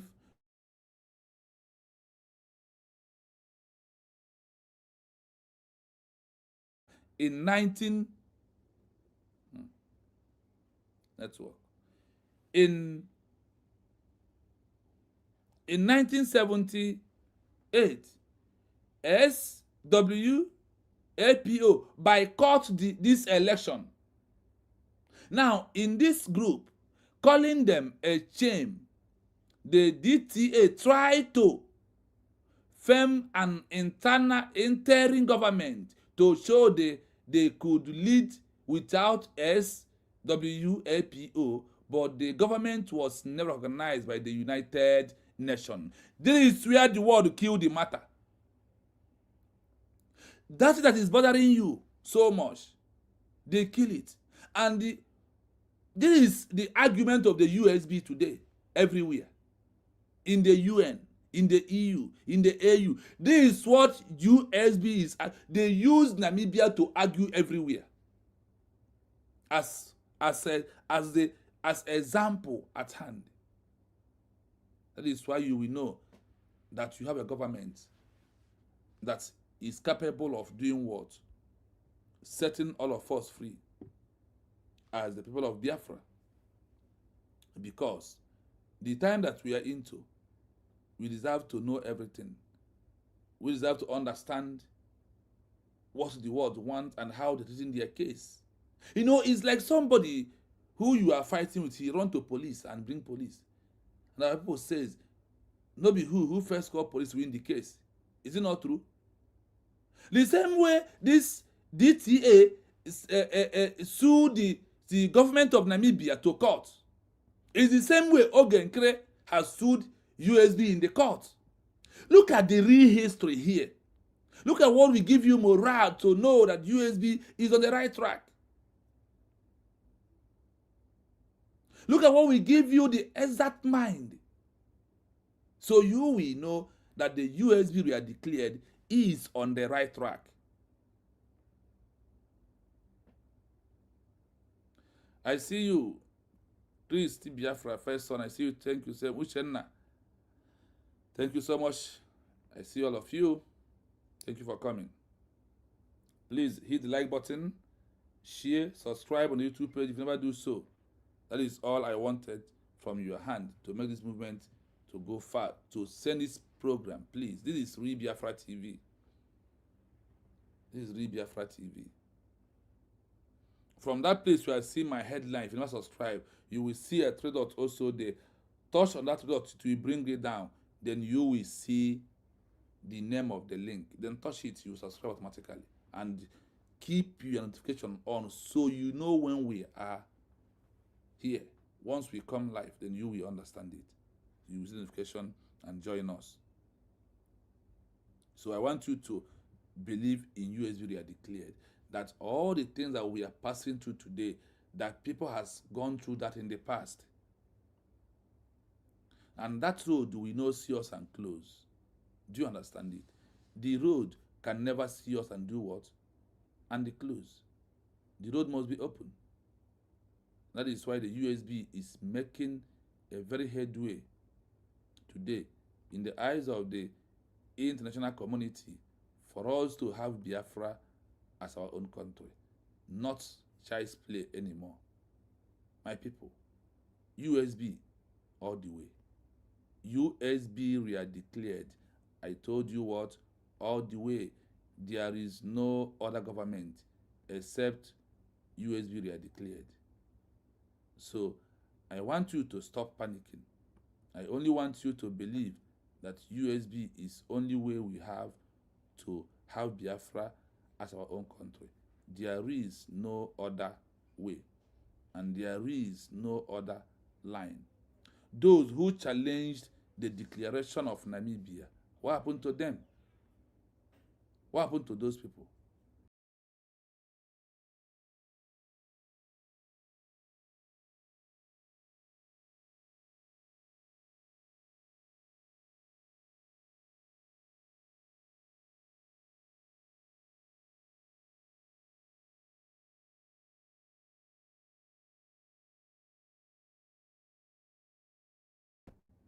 Yeah, thank you so much.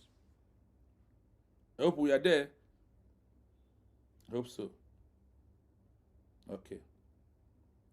So, let's continue. Let's continue, my people. Let us continue.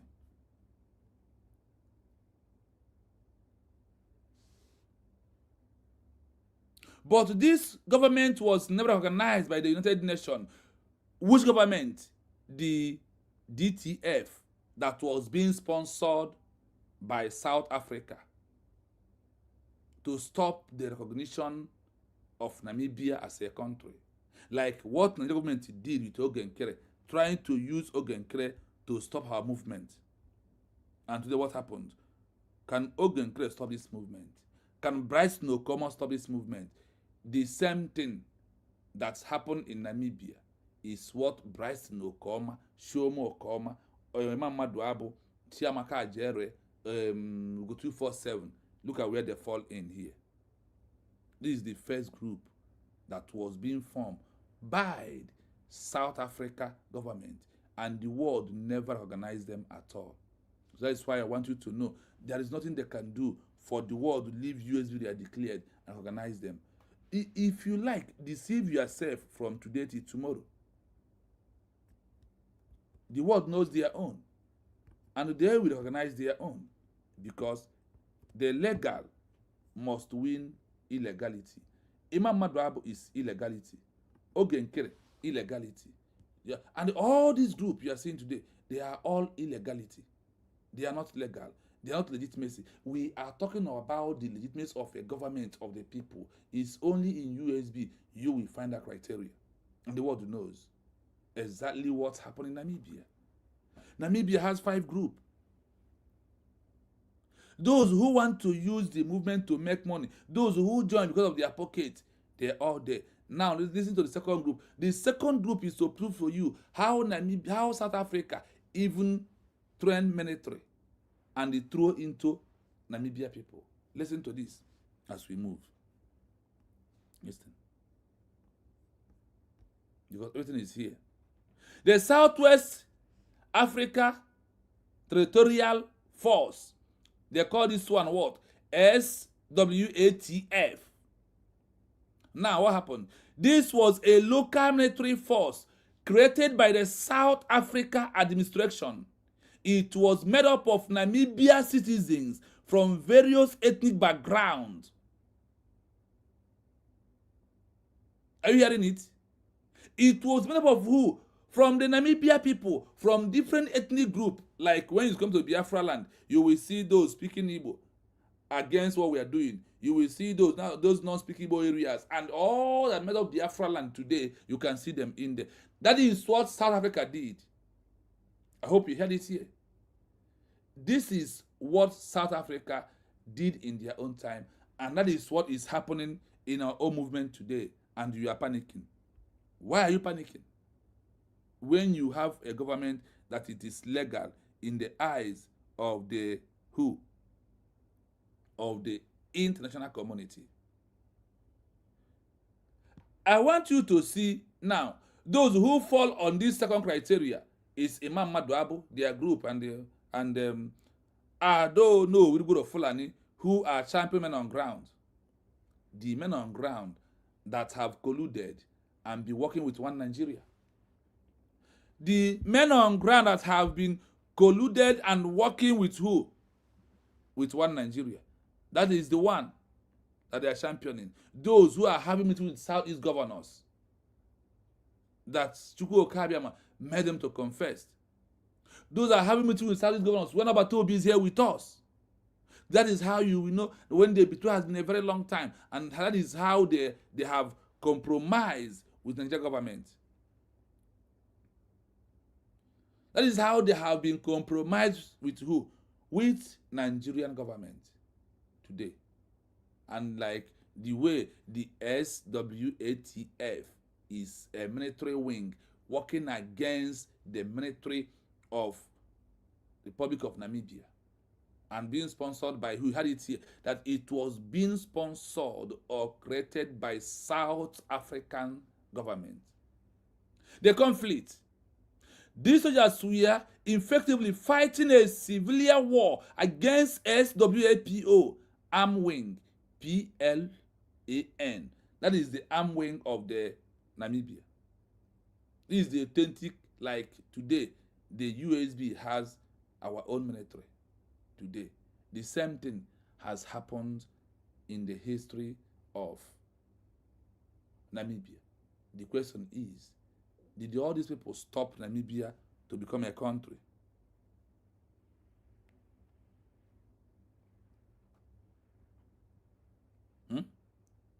When you see the truth will set your mind free. Then you will, when our DPM said that we should go and relax at Biafra, they let him get us Biafra, we think she's playing. No, she's not playing. She understands through the Namibia movement what it takes to build a new nation, what it takes to have Biafra as a country, what it takes for us to go home today. In all this that they are doing, also giving you the USB ID card is also a way proving a government what the people of Namibia did to their people in their own time before they become a country. Nothing good comes easy. People will fight against what it is good. That is why you see 5 groups here fighting against Namibia declaration. Despite fighting against about their 5 groups, do they stop UN to recognize them? No. When it's time to recognition, UN give it to the SWAPO that make the declaration of Namibia as a country. Good boy, you're welcome. Thank you so much. Good evening from here. I hope you can see it here. Now, the sentence. Many in the SWATF viewed SWAPO as terrorists of foreign blackmail insurgency rather than the legitimate government in waiting, because they were armed and trained by South Africa. They were deeply mistreated by SWAPO supporters. I hope you are supporters. I hope you're hearing it.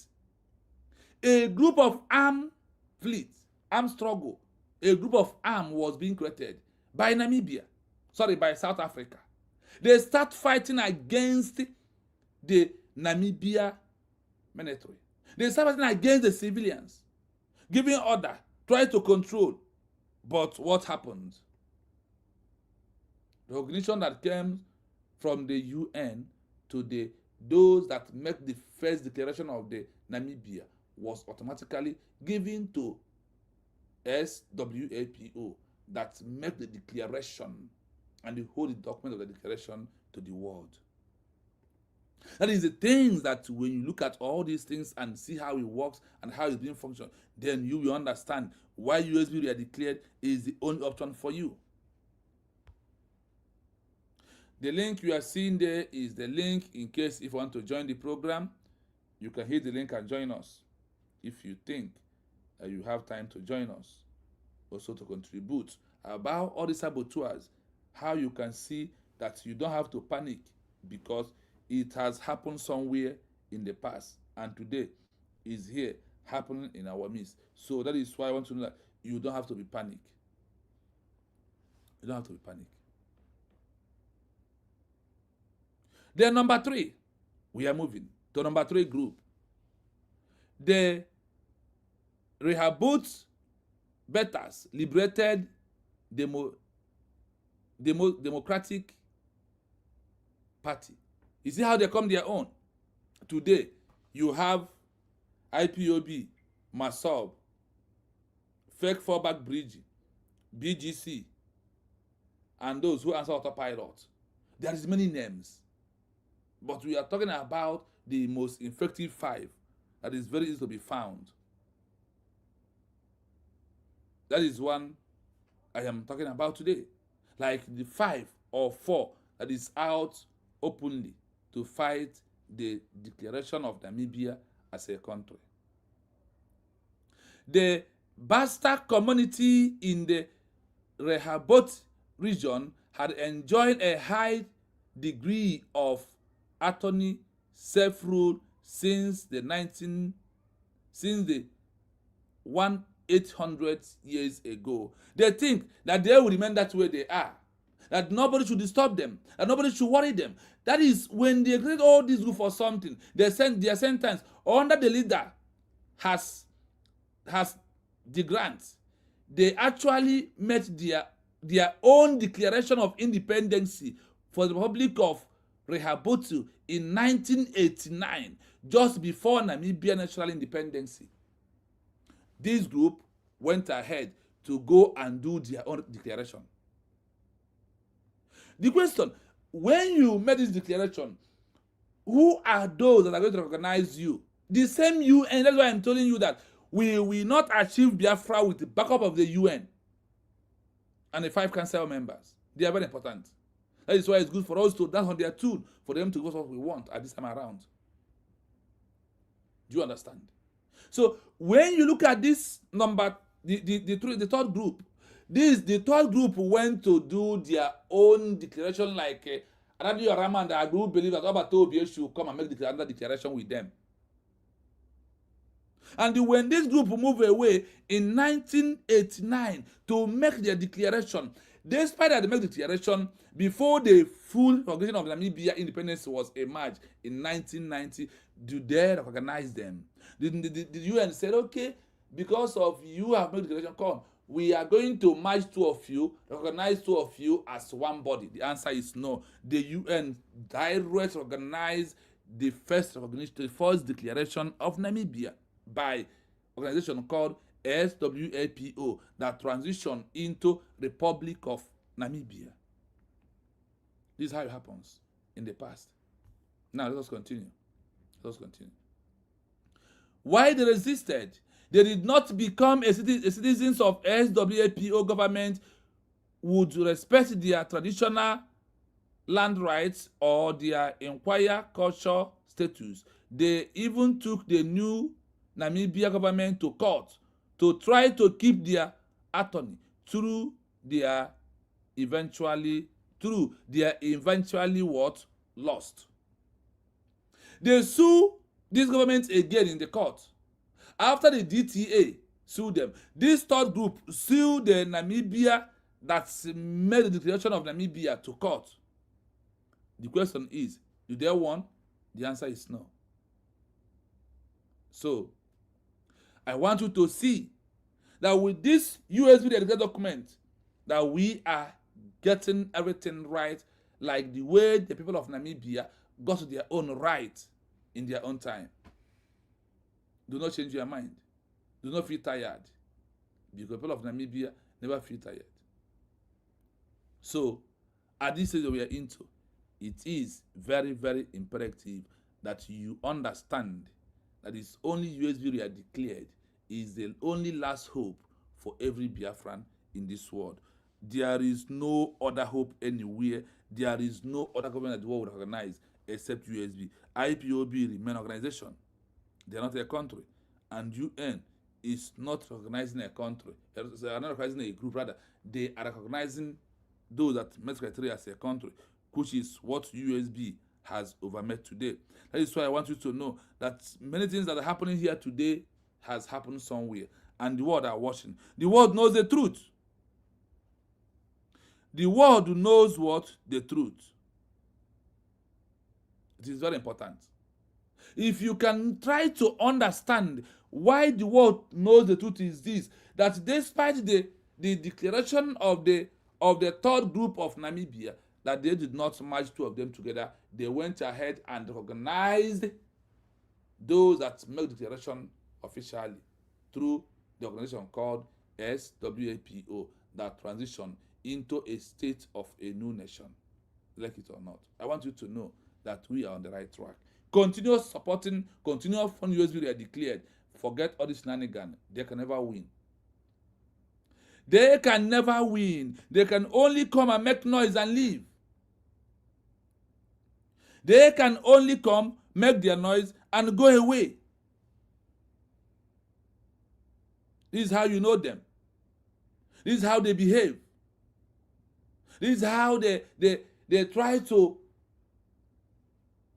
prove that they are important. Why they are all there to work for money from the one that the government of South Africa was giving them wasn't enough. They continue doing more for the government of South Africa.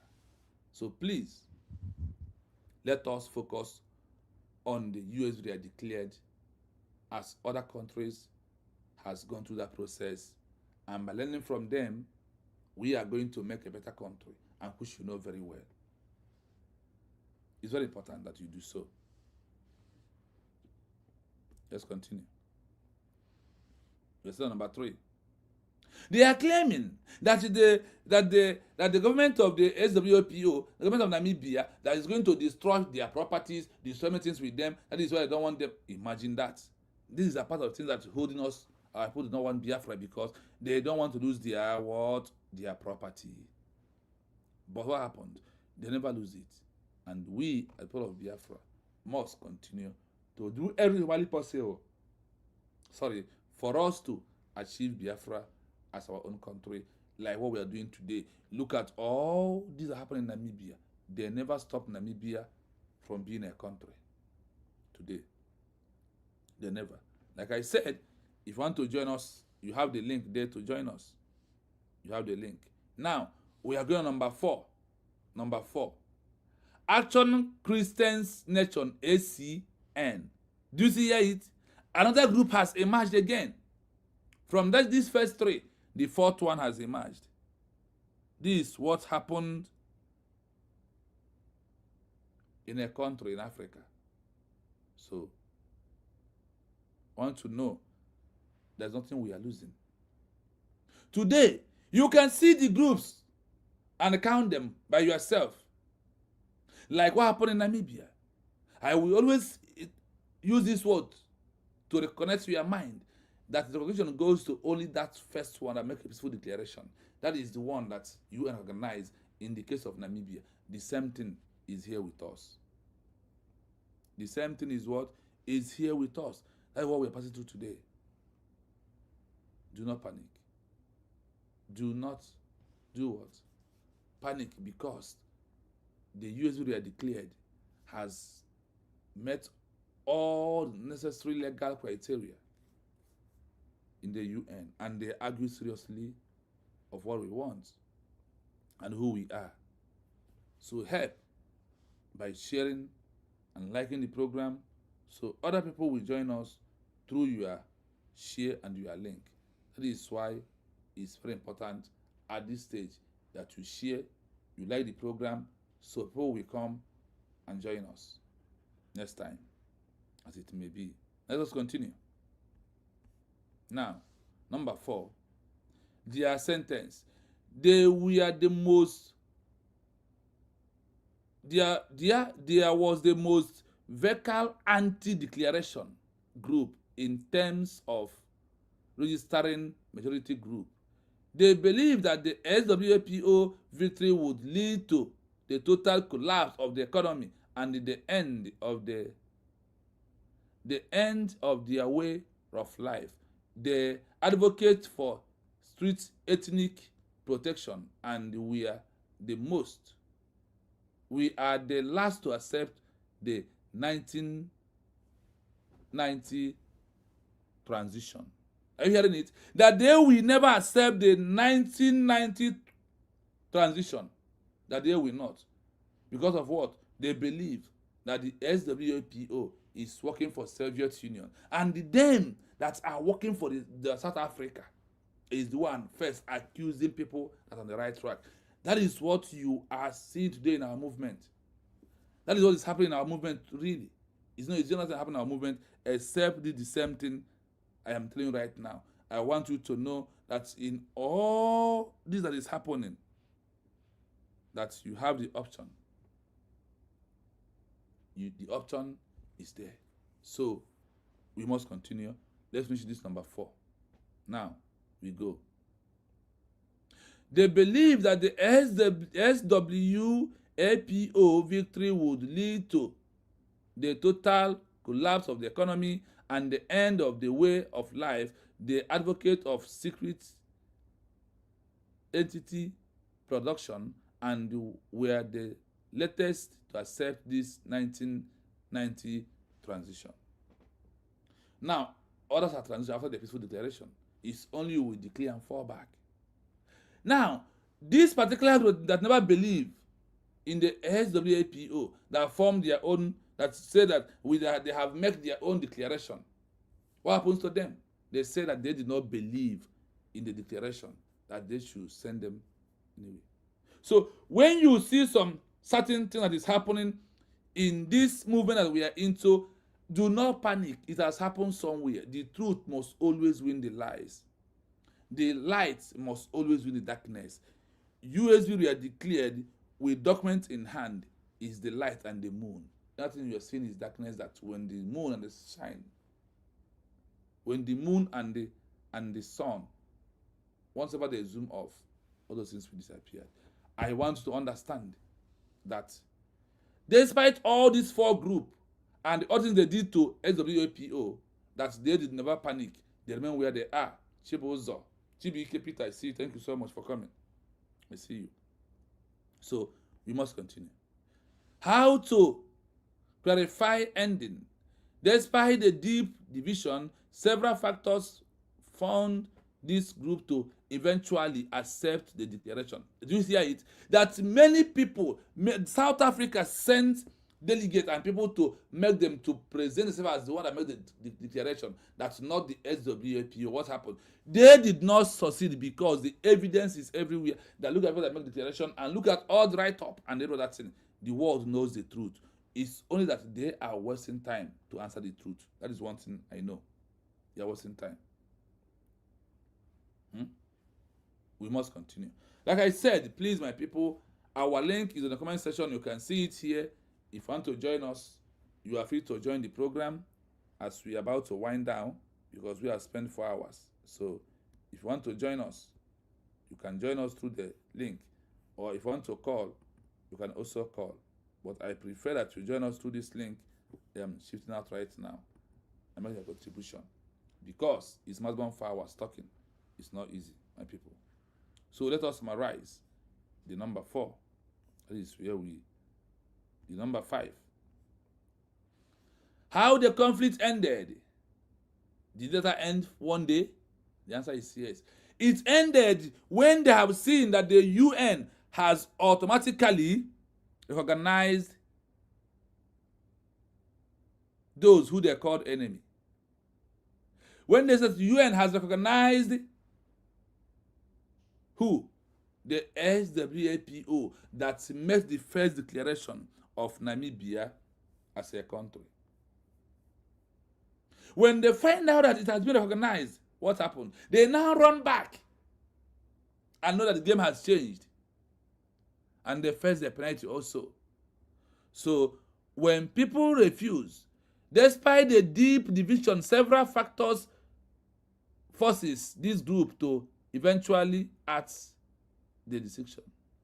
One, the UN 435, the international legal framework focus on all participants to participate in one single survived election in 1980. Are you hearing it? It forces them to do that. That is why it's important for you to know where we are. There's nothing anybody can do to stop. UN Rising Biafra will also tell, if any group are champion, he said, go back to those that make the official declaration. That is the one we know, not you. Maybe we are taking your money because of you have, but if you don't have, it's better like that. So it is very imperative that you understand that there is no other way around. Like I said, I will play the program more once again. As I'm playing it all that I did today, if our people come in, I will give them the link to put their own mind. They know that our people do not like to see a program. They like where they will hear something that they can be able to talk.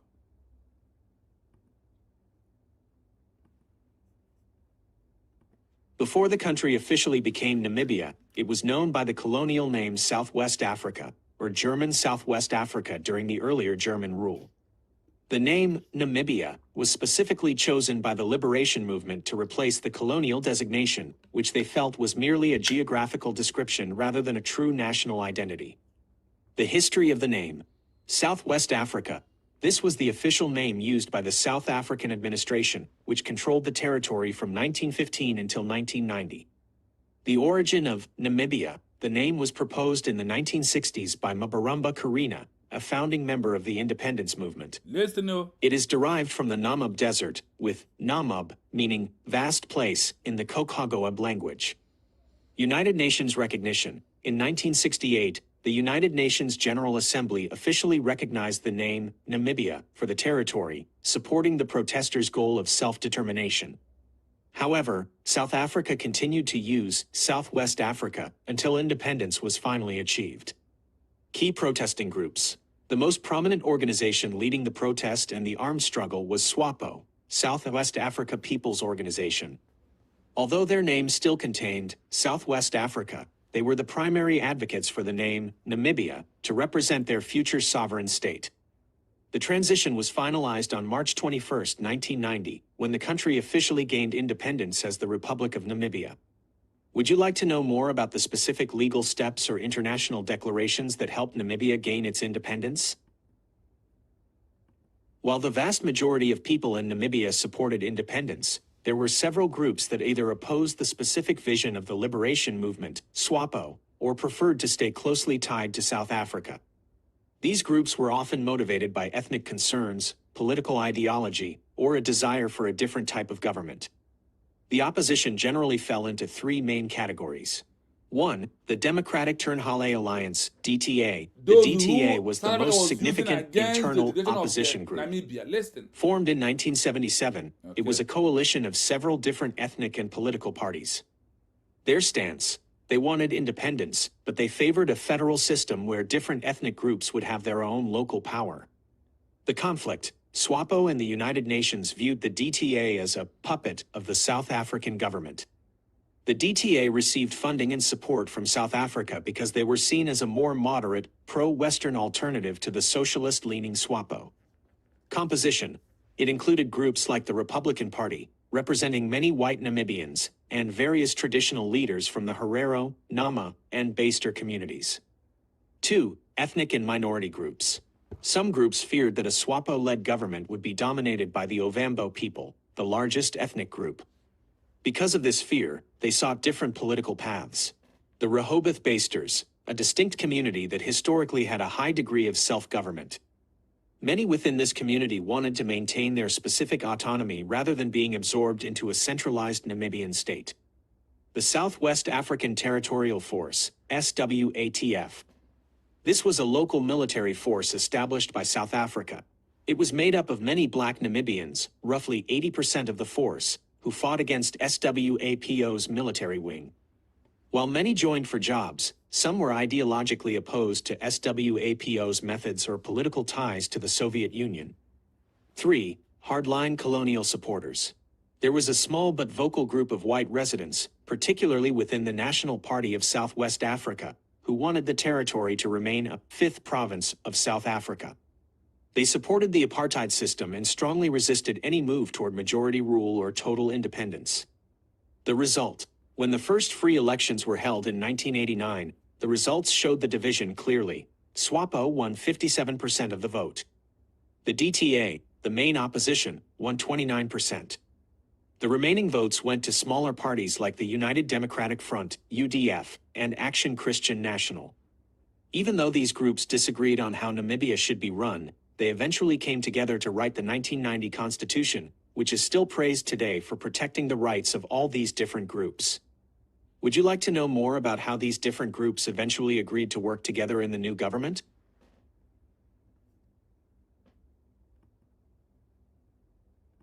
The groups that did not believe in the Declaration of Independence by SWAPO, Southwest Africa People's Organization, were generally those who feared SWAPO's socialist leanings, its close ties to the Soviet Union, or its perceived dominance by the Ovambo ethnic group. While many of these groups wanted independence from South Africa, they did not believe SWAPO was the rightful or safe choice to lead the new nation. 1. The Democratic Turnhale Alliance, DTA. The DTA was the most powerful internal rival to SWAPO. They were a multi-ethnic coalition that believed SWAPO's approach was too radical. Why they didn't believe in SWAPO? They argued that SWAPO would create a one-party state and seize private property. Their alternative: they participated in internal elections organized by South Africa in 1978. SWAPO boycotted these elections, calling them a sham. The DTA tried to form an interim government to show they could lead without SWAPO, but this government was never recognized by the United Nations. 2. The Southwest African Territorial Force, SWATF. This was a local military force created by the South African administration. It was made up of Namibian citizens from various ethnic backgrounds: Herero, Kavango, Caprivian, and others. The conflict: these soldiers were effectively fighting a civil war against SWAPO's armed wing, Plan. Their stance: many in the SWATF viewed SWAPO as terrorists or foreign-backed insurgents rather than a legitimate government in waiting. Because they were armed and trained by South Africa, they were deeply mistrusted by SWAPO supporters. 3. The Rehoboth Basters, Liberated Democratic Party. The Baster community in the Rehoboth region had enjoyed a high degree of autonomy, self-rule, since the 1800s. Their stance: under their leader, Hans Diergaard, they actually made their own Declaration of Independence for the Republic of Rehoboth in 1989, just before Namibia's national independence. Why they resisted? They did not believe a centralized SWAPO government would respect their traditional land rights or their unique cultural status. They even took the new Namibian government to court to try to keep their autonomy, though they eventually lost. 4. Action Christian National, ACN. This was a party primarily representing the white conservative population. Their stance: they were the most vocal anti-declaration group in terms of resisting majority rule. They believed that a SWAPO victory would lead to the total collapse of the economy and the end of their way of life. They advocated for strict ethnic protections and were the last to accept the 1990 transition. How the conflict ended. Despite these deep divisions, several factors forced these groups to eventually accept the declaration. UN Resolution 435. This international legal framework forced all parties to participate in one single, supervised election in 1989. The Constitution. To win over the groups that didn't believe in them, SWAPO agreed to a multi-party democracy and a Bill of Rights that protected private property. This moved Namibia away from the socialist model many feared. Would you like to look at the specific legal arguments these groups used at the United Nations to challenge SWAPO's status? I hope you have listened to it properly. This is how a country like Namibia achieved their country, and today they are a full nation. nobody is what? There anymore. So, this is what we are into. I want you to really see that what we are passing through today has happened somewhere in the past. I want to listen to those that never want Namibia as a country. How many groups there are? There's the reason why I want to just repeat only this place back before I shut the program down. I put the link. I said if you want to come in, you can come in. If you want to call, you know the WhatsApp number you normally call. You can call and come in and contribute. But if not call, I'm going to close it. The groups that did not believe in the Declaration of Independence by SWAPO, Southwest Africa People's Organization, were generally those who feared SWAPO's socialist leanings, its close ties to the Soviet Union, or its perceived dominance by the Ovambo ethnic group. While many of these groups wanted independence from South Africa, they did not believe SWAPO was the rightful or safe choice to lead the new nation. 1. The Democratic Turnhale Alliance, DTA. The DTA was the most powerful internal rival to SWAPO. They were a multi-ethnic coalition that believed SWAPO's approach was too radical. Why they didn't believe in SWAPO? They argued that SWAPO would create a one-party state and seize private property. Their alternative: they participated in internal elections organized by South Africa in 1978. SWAPO boycotted these elections, calling them a sham. The DTA tried to form an interim government to show they could lead without SWAPO, but this government was never recognized by the United Nations. 2. The Southwest African Territorial Force, SWATF. This was a local military force created by the South African administration. It was made up of Namibian citizens from various ethnic backgrounds: Herero, Kavango, Caprivian, and others. The conflict: these soldiers were effectively fighting a civil war against SWAPO's armed wing, Plan. Their stance: many in the SWATF viewed SWAPO as terrorists or foreign-backed insurgents rather than a legitimate government in waiting. Because they were armed and trained by South Africa, they were deeply mistrusted by SWAPO supporters. 3. The Rehoboth Basters, Liberated Democratic Party. The Baster community in the Rehoboth region had enjoyed a high degree of autonomy, self-rule, since the 1800s. Their stance: under their leader, Hans Diergaard, they actually made their own Declaration of Independence for the Republic of Rehoboth in 1989, just before Namibia's national independence. Why they resisted? They did not believe a centralized SWAPO government would respect their traditional land rights or their unique cultural status. They even took the new Namibian government to court to try to keep their autonomy, though they eventually lost. 4. Action Christian National, ACN. This was a party primarily representing the white conservative population. Their stance: they were the most vocal anti-declaration group in terms of resisting majority rule. They believed that a SWAPO victory would lead to the total collapse of the economy and the end of their way of life. They advocated for strict ethnic protections and were the last to accept the 1990 transition. How the conflict ended. Despite these deep divisions, several factors forced these groups to eventually accept the declaration. UN Resolution 435. This international legal framework forced all parties to participate in one single, supervised election in 1989.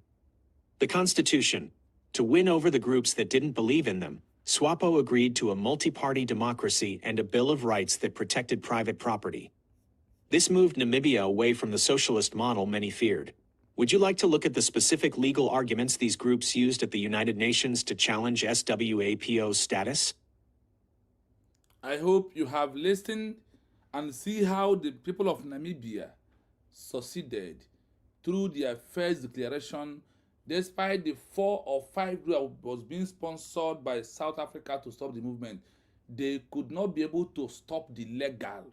That is why I'm calling IPOB, MASOB, FALLBACK, BGC, and also the so-called AUTOPILOT, that you are wasting your time. All of you joined together cannot stop UN law. That's what the most painful part of it, or the happiness of it, that there is nothing you can do to stop it. So if you like, from now till tomorrow, make you on social media, they know that you are making noise. So it is very, very good that you understand that what we are passing through today, or what you see happen, that just history is repeating in a bad way. that it was repeat in the time of Namibia and their independence and everything. So on this junction, I thank those who are listening and those who come and run away. I really want to welcome you until we see you again tomorrow morning. Thanks so much for being here. From me, it is a good night.